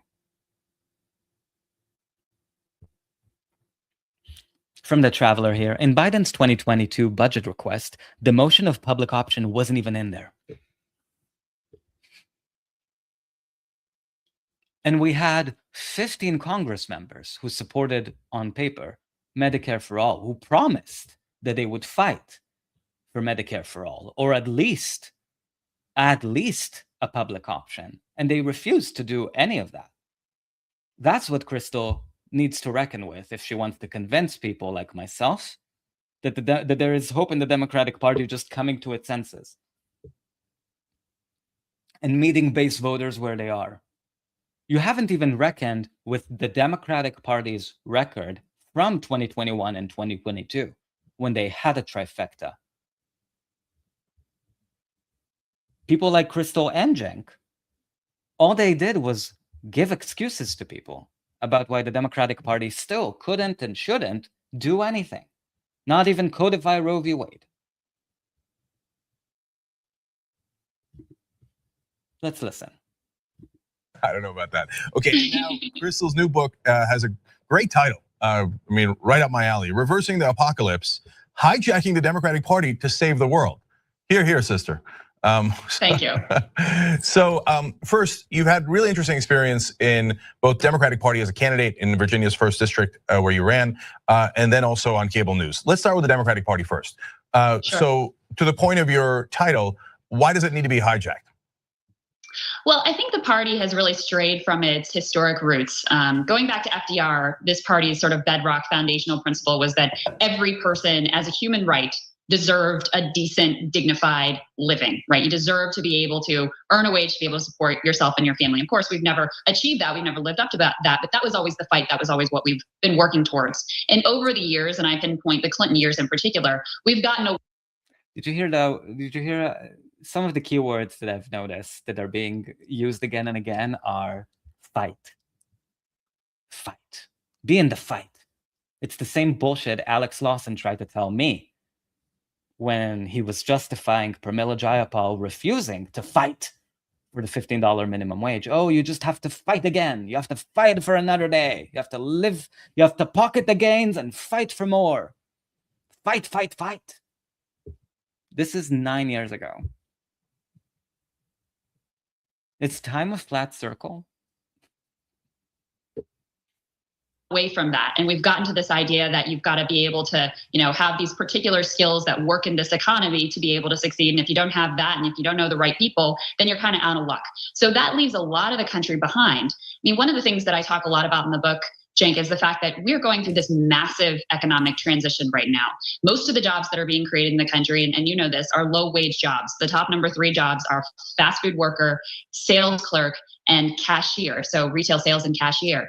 Low-paying jobs that not only don't provide a decent living right now, but also are in danger of being automated out of existence. So until we speak to that and how we're going to be able to get back to a middle-class, achievable living for an overwhelming majority of Americans, the Democratic Party is going to be adrift as it is now.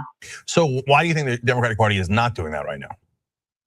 I think that they have been captured by Wall Street. I think they've been captured by Silicon Valley. I think they've gotten so caught up in the who can raise money game versus who has the right values and who's the right fit for their district, that they've lost touch with that historic core principle. And again, I think it started earlier than Clinton, but Clinton was the one who really sort of cemented this because he did have success in terms of getting reelected by moving the party away from labor, away from the working class, and towards this sort of professional, managerial, and Wall Street class. And since we had some success there and we'd been in the wilderness for a while, we just continue to go in that direction where now, we put fundraising almost before anything. If you can raise money, then that's what we look for in a candidate. And it's just insane. So it's no surprise that people across the country are looking at the party and saying, you don't have my interest at heart. You're not really focused on values. You're just focused on short-termism and trying to win. Crystal, did you say this stuff on MSNBC, and how was? You're only focused on trying to win. Democrats. From the Ryan Left Trousers here, Marianne, you've been summoned, Marianne. FYI, your crystal ball is broken. Oh God. It's funny because it works on 2 levels. It's been portraying the same image of the future for 9 years straight.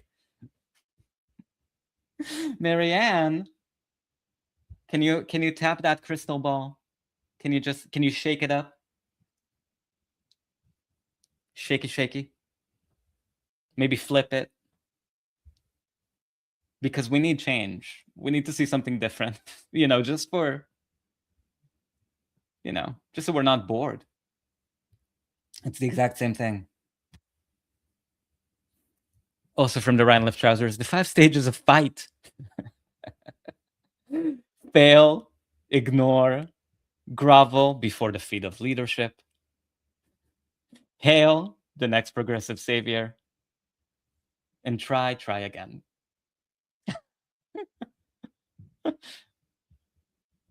Write it down, people. The 5 stages of fight. We're gonna fight.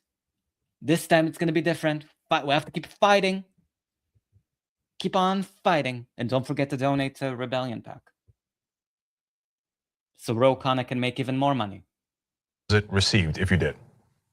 I did say some of this stuff on MSNBC. I very early on called out when the conventional wisdom was Hillary Clinton is a juggernaut. She's certain to win the nomination. She's certain to be our next president. I went on air and said, please don't run Hillary, because as much as I admire you as a trailblazer and in certain respects, you are absolutely the wrong candidate for this moment. You are tied to the establishment. You've been all over the place in terms of what you stand for, and people see you and they think Wall Street. And it was just exactly the wrong person to run at that time. I also. And then we got Biden in 2020.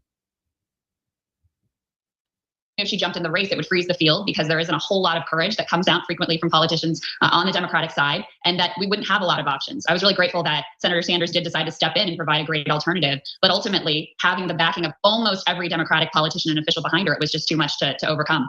Yeah, it drives me crazy when pundits these days talk about Bernie Sanders lost to Hillary Clinton, so I don't know what you guys are complaining about. Obviously, she was a better candidate. Ignoring the fact that she had more brand name recognition than any politician in history, ignoring the fact that she had more establishment figures and superdelegate votes behind her than anyone in history, and asked Bernie Sanders, who had almost no name recognition, to close a 60-point lead and then to win in that narrow time frame, either means you really suck at your job as a political pundit and don't understand politics at all, or you're purposely misleading people I think the biggest lesson and takeaway from Hillary's loss is that the Democratic Party has not learned its lesson in terms of selecting presidential candidates who aren't tied to Wall Street. We got Biden. Biden had the most billionaire backers out of any of the Democrats. And sure, he ran against Bernie. Bernie won 9 states in 2020. But Biden actually was the nominee.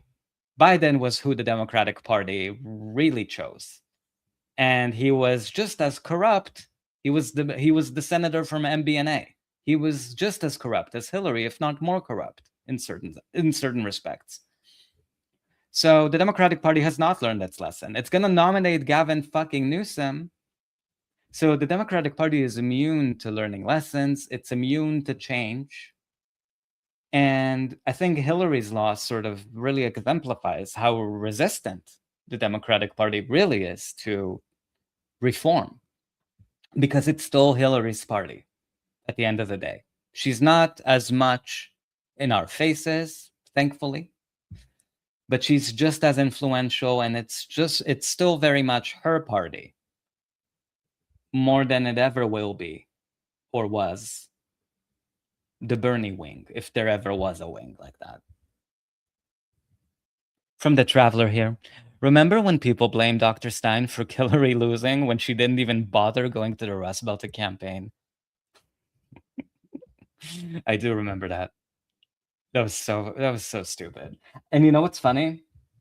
I remember reading Robbie Mook was saying, Hillary's campaign manager at the time was saying that the reason they didn't send Hillary to those Rust Belt states is because their data analytics showed that if they did send Hillary, like if she actually had FaceTime with voters, if she actually interacted with people who were undecided, it was going to make them like her less or even less likely to vote for her.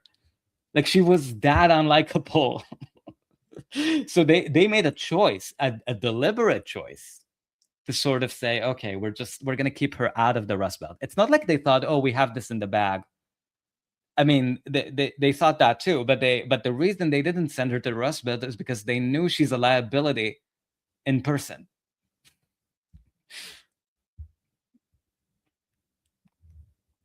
Also from the Traveler here, she also had complete control of the DNC's finances well before a single vote was cast. That's exactly right. Joint fundraising scams. She had it under lock and key. She was ready to be president. She really thought she was going to get there. Good night, Aranoti. Thank you for sticking with it. Appreciate you always. Have a beautiful night's rest. Hope to see you tomorrow. Just give Cenk one more look before you say goodnight. Look at that face. Cenk almost kind of looks like a Wallace and Gromit character, right? I think so.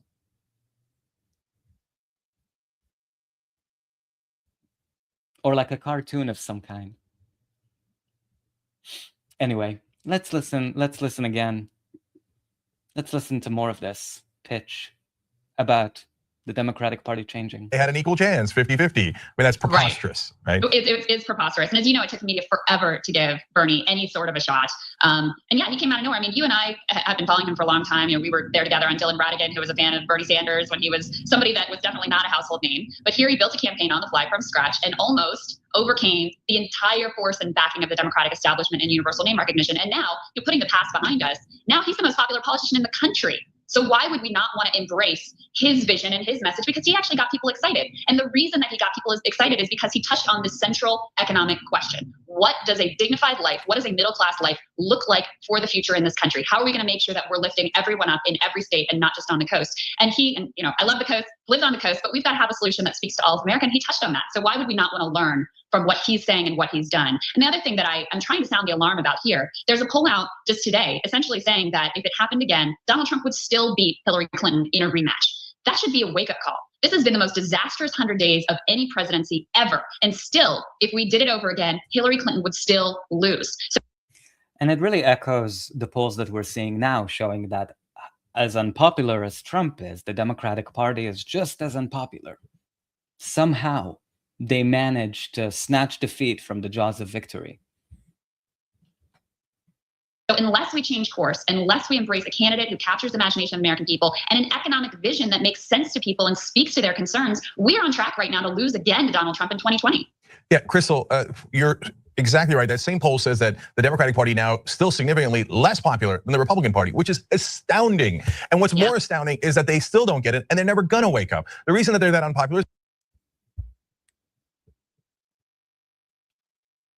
Can you hear the echoes? The echoes of history ringing in our ears all the way to the present. The Democratic Party has never been as unpopular as it is today.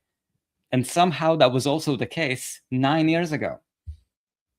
And Democrats did not change during that in time, not even once, not even a little bit. But something I wanted to show about Bernie that I think a lot of people sort of maybe don't think about, and I think it's worth highlighting, is that in 2020, Bernie's campaign overall, if you look here in the middle, he raised, just by running a presidential campaign that lost, he raised $218 million That's $250 million. All of that money that went right back into Democratic Party consultants, fundraisers, and went right back into the hands of the DNC. That's why the DNC did not mind having Bernie as a candidate up to a certain point, right? Sure, you can run. We'd love for you to run. Throw your hat in the ring. Go ahead and do it. He's raising money for the Democratic Party. He's a moneymaker for them. Because what was he selling? Bernie was selling this idea to voters, to well-meaning people like myself, who wanted to donate to him because he was selling the idea of hope and change to the Democratic Party. And that idea was it captured people's imagination so hard that he raised $218 million. That's a huge business to the Democratic Party. He didn't do anything. He didn't fight for any leverage over policy, over legislation, to use that when Biden was in office. But you can see how much of an asset he is. As Fascism Watch here is saying, yes, very lucrative. But that's the game. And the reason people donated, they needed to believe that he had a shot. So if the Democratic Party came right out and said, Bernie, we're never gonna nominate you. You're not gonna win the nomination. Come on. No one would have donated to that kind of a campaign because people want to believe that you can win. That's the illusion. That's the money. That's the lucrative illusion. And that's why Crystal is saying we just need to get just a few more candidates in there to challenge Chuck Schumer and Hakeem Jeffries, and then the Democratic Party is changing, because candidates are businesses.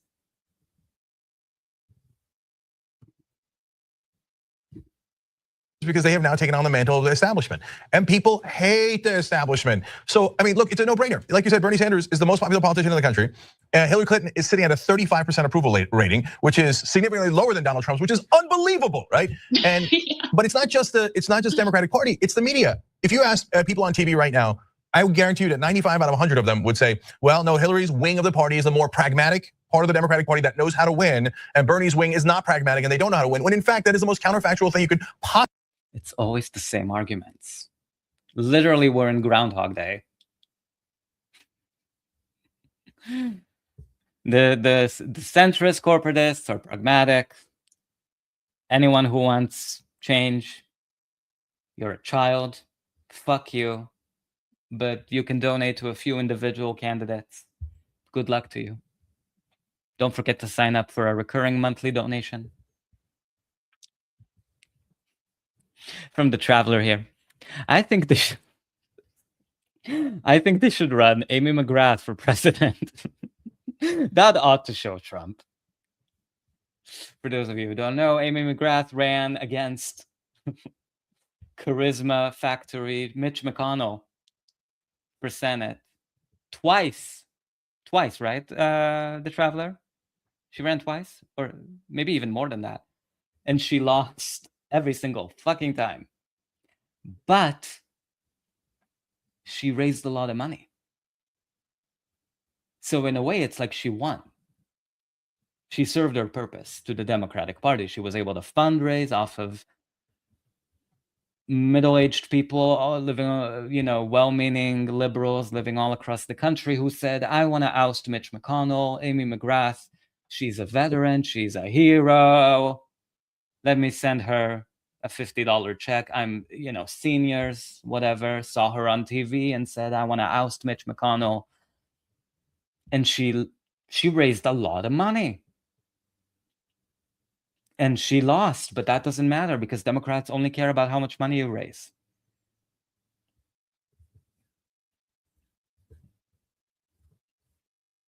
From Fascism Watch, Cenk is so creative. Damn, against zombie Mitch. Yes, against a zombie.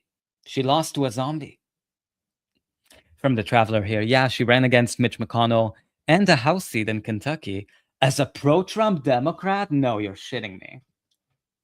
You're shitting me. These people have no morals, no values. Oh my God, a pro-Trump Democrat. No shame. No shame to these people. That's so crazy. That's so crazy. Amy, this is your calling. Okay? Break the break the gas ceiling. Break the glass ceiling. Run for president. Do it. Do it. You'd be inspiring minds across the world. Oh my God. She'll run as a pro-Trump Democrat too, on the Democratic ticket. Oh my God. How do they find these people? Possibly say, given that all they've ever done is lose. These are the same Democratic establishment that lost to Donald Trump, that lost the House, the Senate, the Supreme Court, 69 out of 99 state legislatures. How could you possibly, how could any? And it's the same establishment that's in power right now, 9 years later. Because none of you pundits are serious about actually changing the Democratic Party. You're just trying to sell people hope that it's gonna change with just a few more candidates. You're not actually talking about how to challenge Jeffries or Chuck Schumer. That's why they've been in power this entire time. I mean, at the time it was Pelosi, but Jeffries basically is Pelosi. They have the same donor network. She groomed him, not sexually, career-wise. She groomed him to succeed her. He basically inherited her donor network, her connections.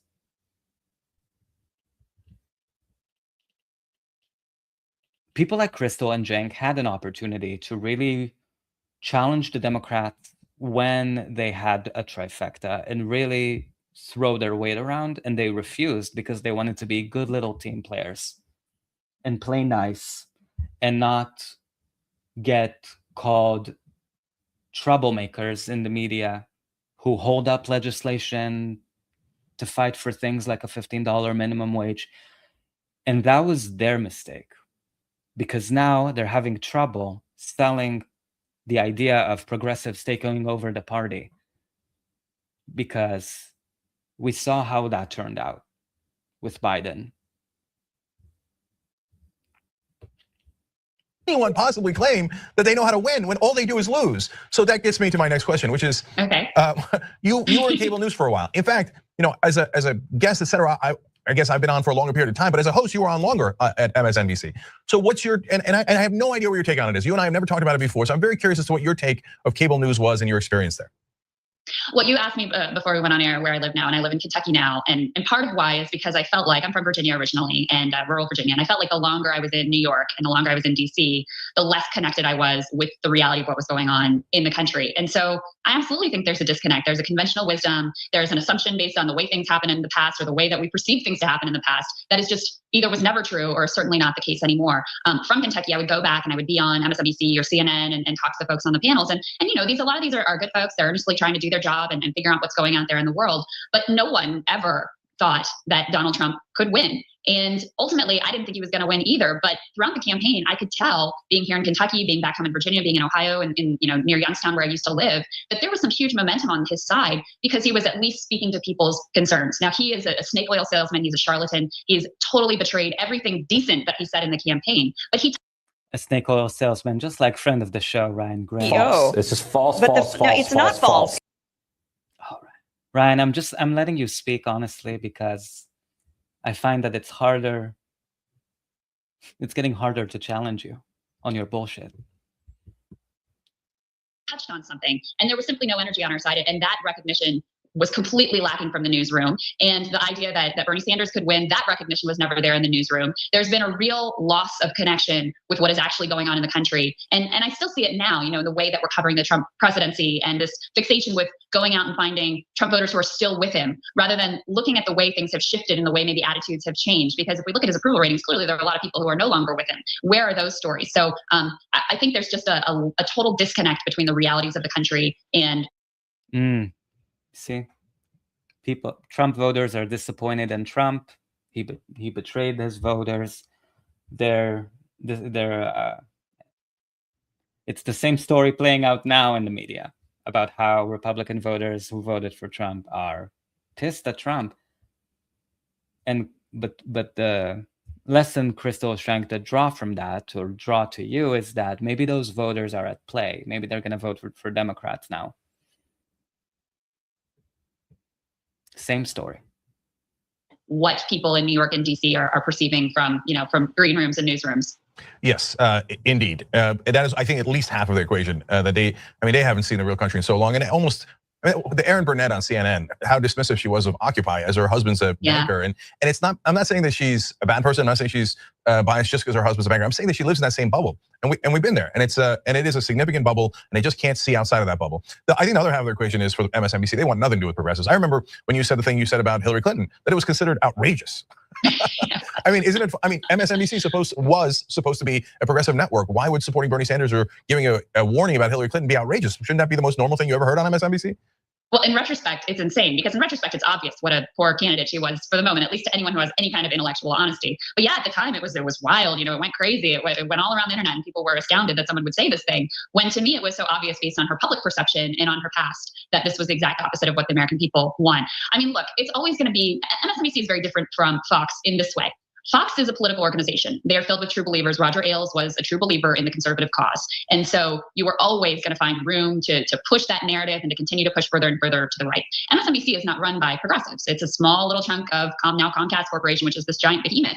And the problem is, as you know, Cenk, with progressive media is it's very hard to really say what you want to say, because you're always going to be biting the corporate hand that feeds you, right? So there is always a sense of you can only go so far underlying what's going on. So I think that's a broader challenge for progressive media, but certainly you find that at MSNBC. Ultimately, MSNBC is not a progressive organization. It is a business, and there is a bottom line. And most of the executives are uncomfortable with true progressive politics. So the moment they have an excuse to move away from progressive politics and back to this more sort of conventional wisdom, centrism as represented by Joe Scarborough, et cetera, they're happy to go in that direction because that's where they're more comfortable to start with. Yep. Now let's go to your book, or back to your book. So you explain why you have to hijack the Democratic Party. Let's talk about why you think there's an apocalypse coming, because that's strong language. Yeah. Well, I think the election of Donald Trump represented a sort of political apocalypse that I'm hoping we can reverse and survive, just not even putting the policy aside, which is bad enough, but in terms of our democratic institutions and surviving in terms of the country that we recognize as America, I think that was a political apocalypse. And then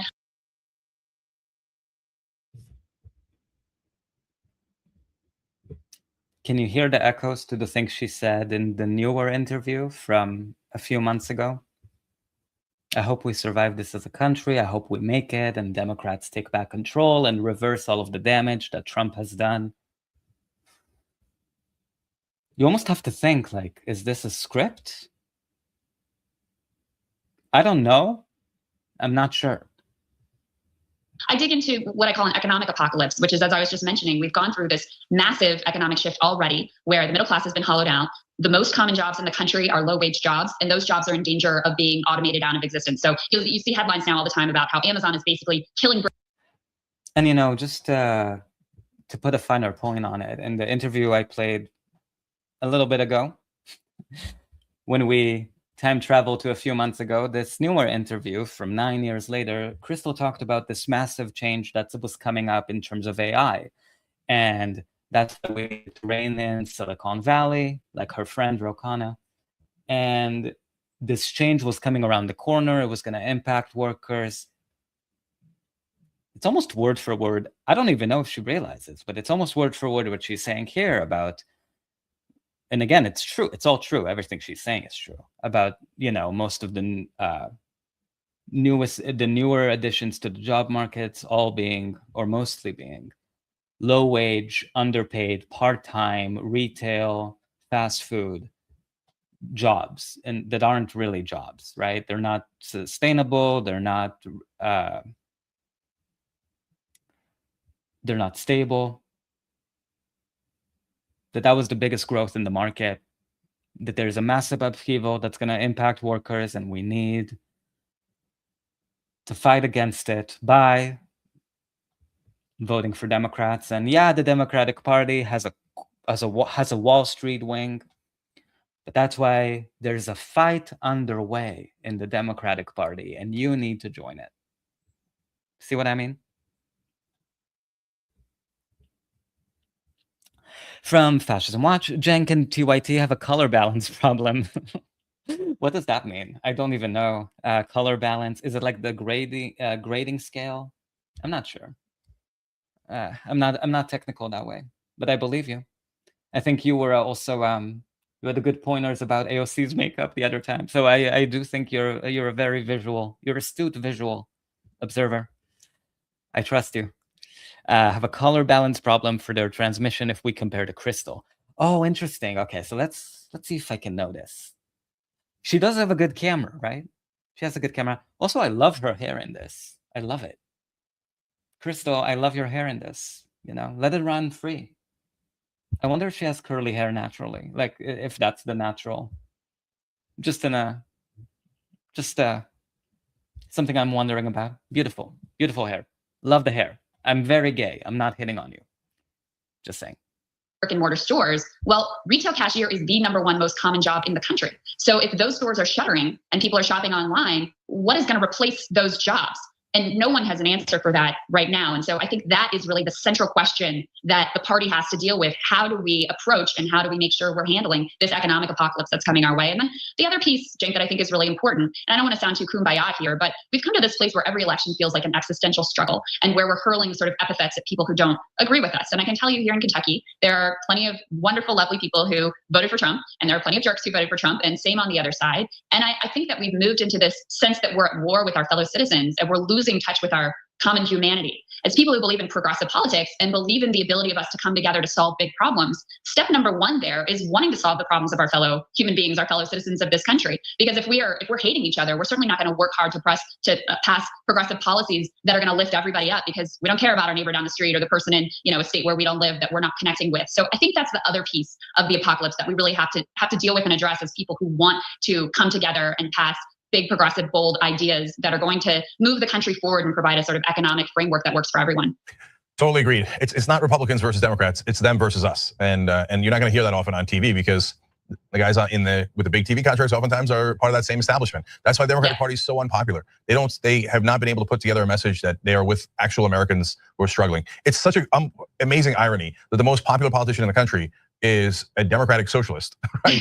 And yet the Democratic Party is deeply unpopular just because they are perceived as exactly the opposite, which is establishment and not. You see, so Zoran is playing the role that Bernie used to play 9 years ago. The way Cenk is talking about Bernie is the way Crystal is talking about Zoran today, by saying they're the most popular Democrat in the country, we should follow their model. There's a battle happening inside the Democratic Party, the Zoran wing and everybody else, and it's a fight. It's not a fight. When you have Jeffries already anointed for speaker before the House even wins anything, which, to be clear, I think Democrats are going to lose. I disagree with Crystal on this. Crystal said she thinks Democrats are going to retake the House because of history. I think that's not happening. And I think when it's going to come time to analyze why that is, I think people like Crystal, it would behoove them to look back at the arc of the Democratic Party since Hillary's lost up until now, and asking themselves whether they really changed the party. Progressives really tried to change the party when they had a shot. And I think the answer to that is no. Fascism Watch in the chat also brought up the idea of Genocide Joe committing genocide and progressives still sticking by his side. I think that was a huge mask-off moment for a lot of leftists, to sort of see someone like AOC still holding hands with Genocide Joe while he was committing a genocide. The subservience to leadership is a feature of the Democratic Party. It's not something that's on the table. No one is challenging the Democratic Party leadership. No one is challenging them. There isn't a fight. There isn't a civil war in the Democratic Party because all of you people, are complicit in keeping things exactly as they are, making everybody comfortable, to get along, to go along.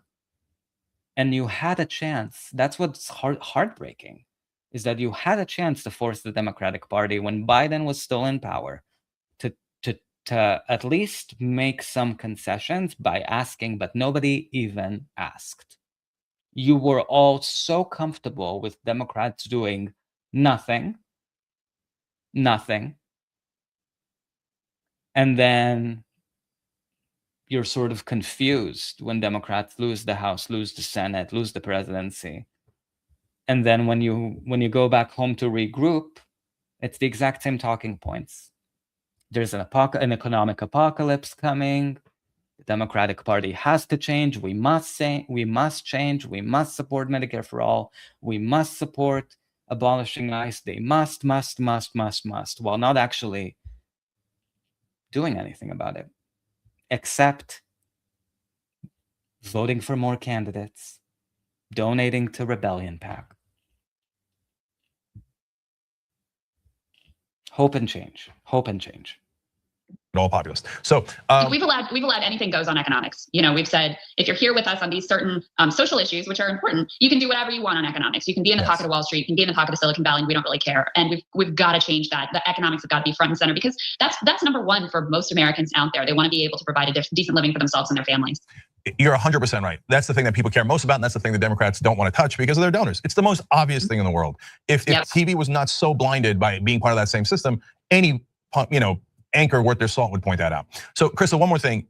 So, how do you propose hijacking the Democratic Party? I know we've got our thought on it. JusticeDemocrats.com come in and say no more corporate or PAC money, and I think that will go to a lot of what you're saying. But I'm curious as to what your thoughts on it are. Yeah, my ideas are very much aligned with what you're working on. I'm actually working on a project with Congressman Tim Ryan out of Youngstown, who challenged Nancy Pelosi for minority leader, to back regular Americans, people who are working minimum wage, nurses, teachers, firefighters, folks out of the labor community in tough districts throughout the industrial Midwest and Appalachia. Because what we need to do is make sure that we are running candidates who are connected to that economic struggle and feel it viscerally for themselves and for their family members. So I'm working on that project. It's called the People's House Project, to back ordinary Americans running for office, make sure that they have what they need in terms of being able to take a salary from their campaign so that they can actually afford to run for office. And I think that will start to, A, transform the center of gravity in the party in terms of economic policy, if you have people who have a visceral understanding of how important that piece is. And B, I think it will start to transform the brand of the party. If you have folks out there who are speaking the language, who have walked the walk, who connect with the experience of average folks. So what's her solution? A PAC. A PAC. Start a PAC. Donate to her PAC. We just need candidates, and don't forget that I'm going to be running a PAC to change the Democratic Party.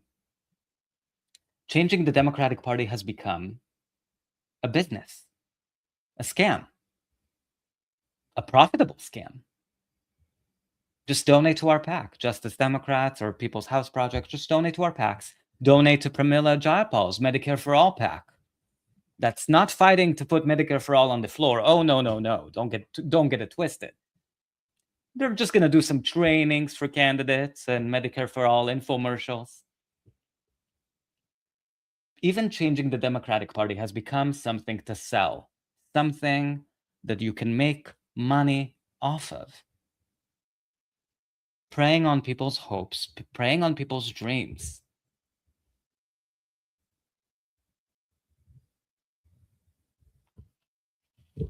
From the Traveler here. To quote Kim K, no one wants to work these days. I love Kim K. The Traveler, have you seen, do you know the Kardashians? There's three brothers and sisters, and they pretend to be the Kardashians, but they do it as improv. They're very good voice actors. And anyway, they have a whole parodies over the Kardashians. I've never watched the Kardashians, but I watch the Kardashians because it's so funny. To quote Kim K, the best advice they have is get your fucking ass up and fundraise. It's like nobody wants to fundraise these days. No one wants to work these days.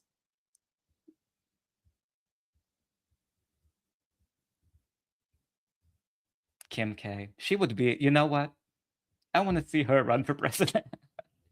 I want to see her run for president. Marianne, maybe you can be her VP. Sorry, Marianne, it's past your time.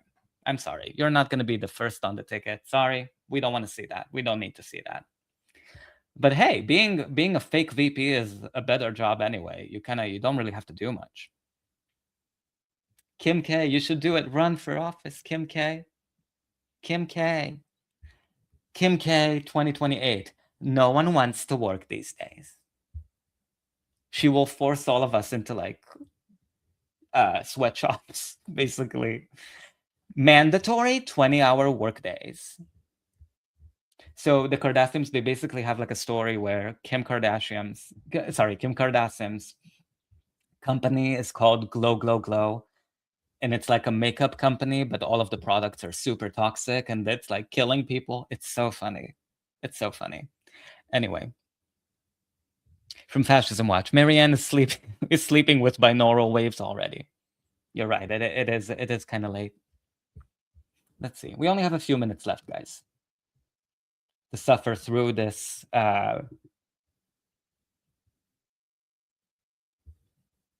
historical reverberation of how things really seem to change but never really do. I really think Cenk and Crystal, they both are in it. Cenk with his rebellion pack, Crystal with her business. They're trying to use the idea of selling people on the idea that the Democratic Party can change, because that idea itself is profitable. And I think that's what I guess I want to warn people about, or to sort of expose. And in the sense, if you ever ask yourself, why don't they support independent candidates? Why don't they advocate for that in any real way? It's because they have a financial incentive in keeping the Democratic Party as their vehicle to push candidates, fundraise for candidates. It's where they have connections. It's where they know donors and people who would invest in their businesses, like Reid Hoffman,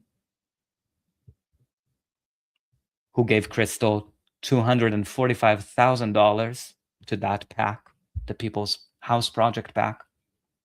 There's a lot of money in hopes. There's a lot of money in selling people dreams. Folks in their district. So I think it's very much in line with what you're up to there, Cenk. So, Crystal, one last thing. You ran for Congress. When you did, I'm curious what your perspective there was. How much did the party ask about your policy positions and whether they match with the district, as opposed to how much they asked about money and how much money you could raise? I genuinely have no idea what happened in your case, and that's why I'm curious about it. Well, I mean, keep in mind, my district was a very uphill battle in a very bad year. I ran in 2010 in one of the most conservative districts in Virginia. So mostly the party just left me alone. That was kind of the best thing they did, but it was always the concern first and foremost. And I was 28 years old when I was running. I didn't have a big network. I didn't really have any network at all to speak of. Was, well, how are you going to raise the money? How are you going to raise the money? And I remember at the beginning of my campaign, I had this idea, I want to cap the amount people can give me at $100, right? If people can only give $100, they're only, I'm only going to be that much on the hook for them later. And it just creates the sense of transparency that no one is going to have bought me. And this idea was basically ridiculed by anyone who knew better, right, within the party or who had been through this before. And now you just see how much more power there is in grassroots fundraising and how much that idea resonates across the country. If you're a candidate worth your salt, you ought to be able to raise money like Bernie Sanders did, $27 at a time, and have a large number invested in you, rather than just courting high dollar donors at fancy fundraisers in New York and San Francisco. So no, it was definitely money first. That was the measure of the candidate. How are you going to do in your first quarter? Are you going to post $100,000 at least? Then we'll see you as serious. No one in the party certainly cared ever about what I was saying on policy. To the extent that they cared, they wanted me to be more conservative because they thought that was a better match for my district. Okay, great. You see here, so really the biggest innovation from the Bernie campaign was this idea that you can make a lot of money for the Democratic Party. I'll show this again, $218 million. You can raise a lot of money for the Democratic Party, the same Democratic Party that has betrayed people, that has foreclosed people's homes when Obama was president, the same Democratic Party that gave us Cobra subsidies, fucking Cobra subsidies, when Biden won office. It's a money-making scam. And Bernie was the innovation, that you can actually raise a lot of money from people if they believe that you are going to fight the system, that you are going to be anti-establishment. And then all of that money is $218 million goes right back to that same establishment. They don't care what you say about them to make that money. They just care that that money is in their pockets. It's very lucrative, as Fascism Watch said.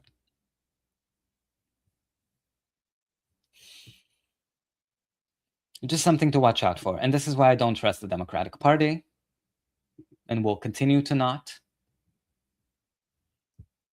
But you're allowed to disagree. I'm just cautioning you, because there are a lot of people who are trying, who will try to convince you that just around the corner, if you just wait 5 more days, the Democratic Party is going to have no choice but to change. It's already happening. It's already underway. It's already happening. It's all in service of one thing only: to get you to invest in them again. Whether it's emotionally, whether it's financially, especially financially, they really care about that. But that's all you are to them, a customer.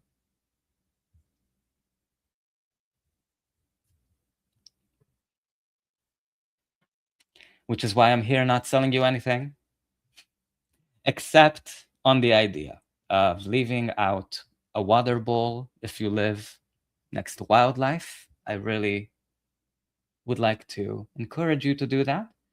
I'll be doing that now, literally now. I do that every night. I also noticed today that I thought I had 1 groundhog living under my shed, and it turns out there are 2. I don't know if one came over just for like a sleepover, but today was the first day I saw like there were 2 heads peeking out. Like they have like an entrance hole and an exit hole.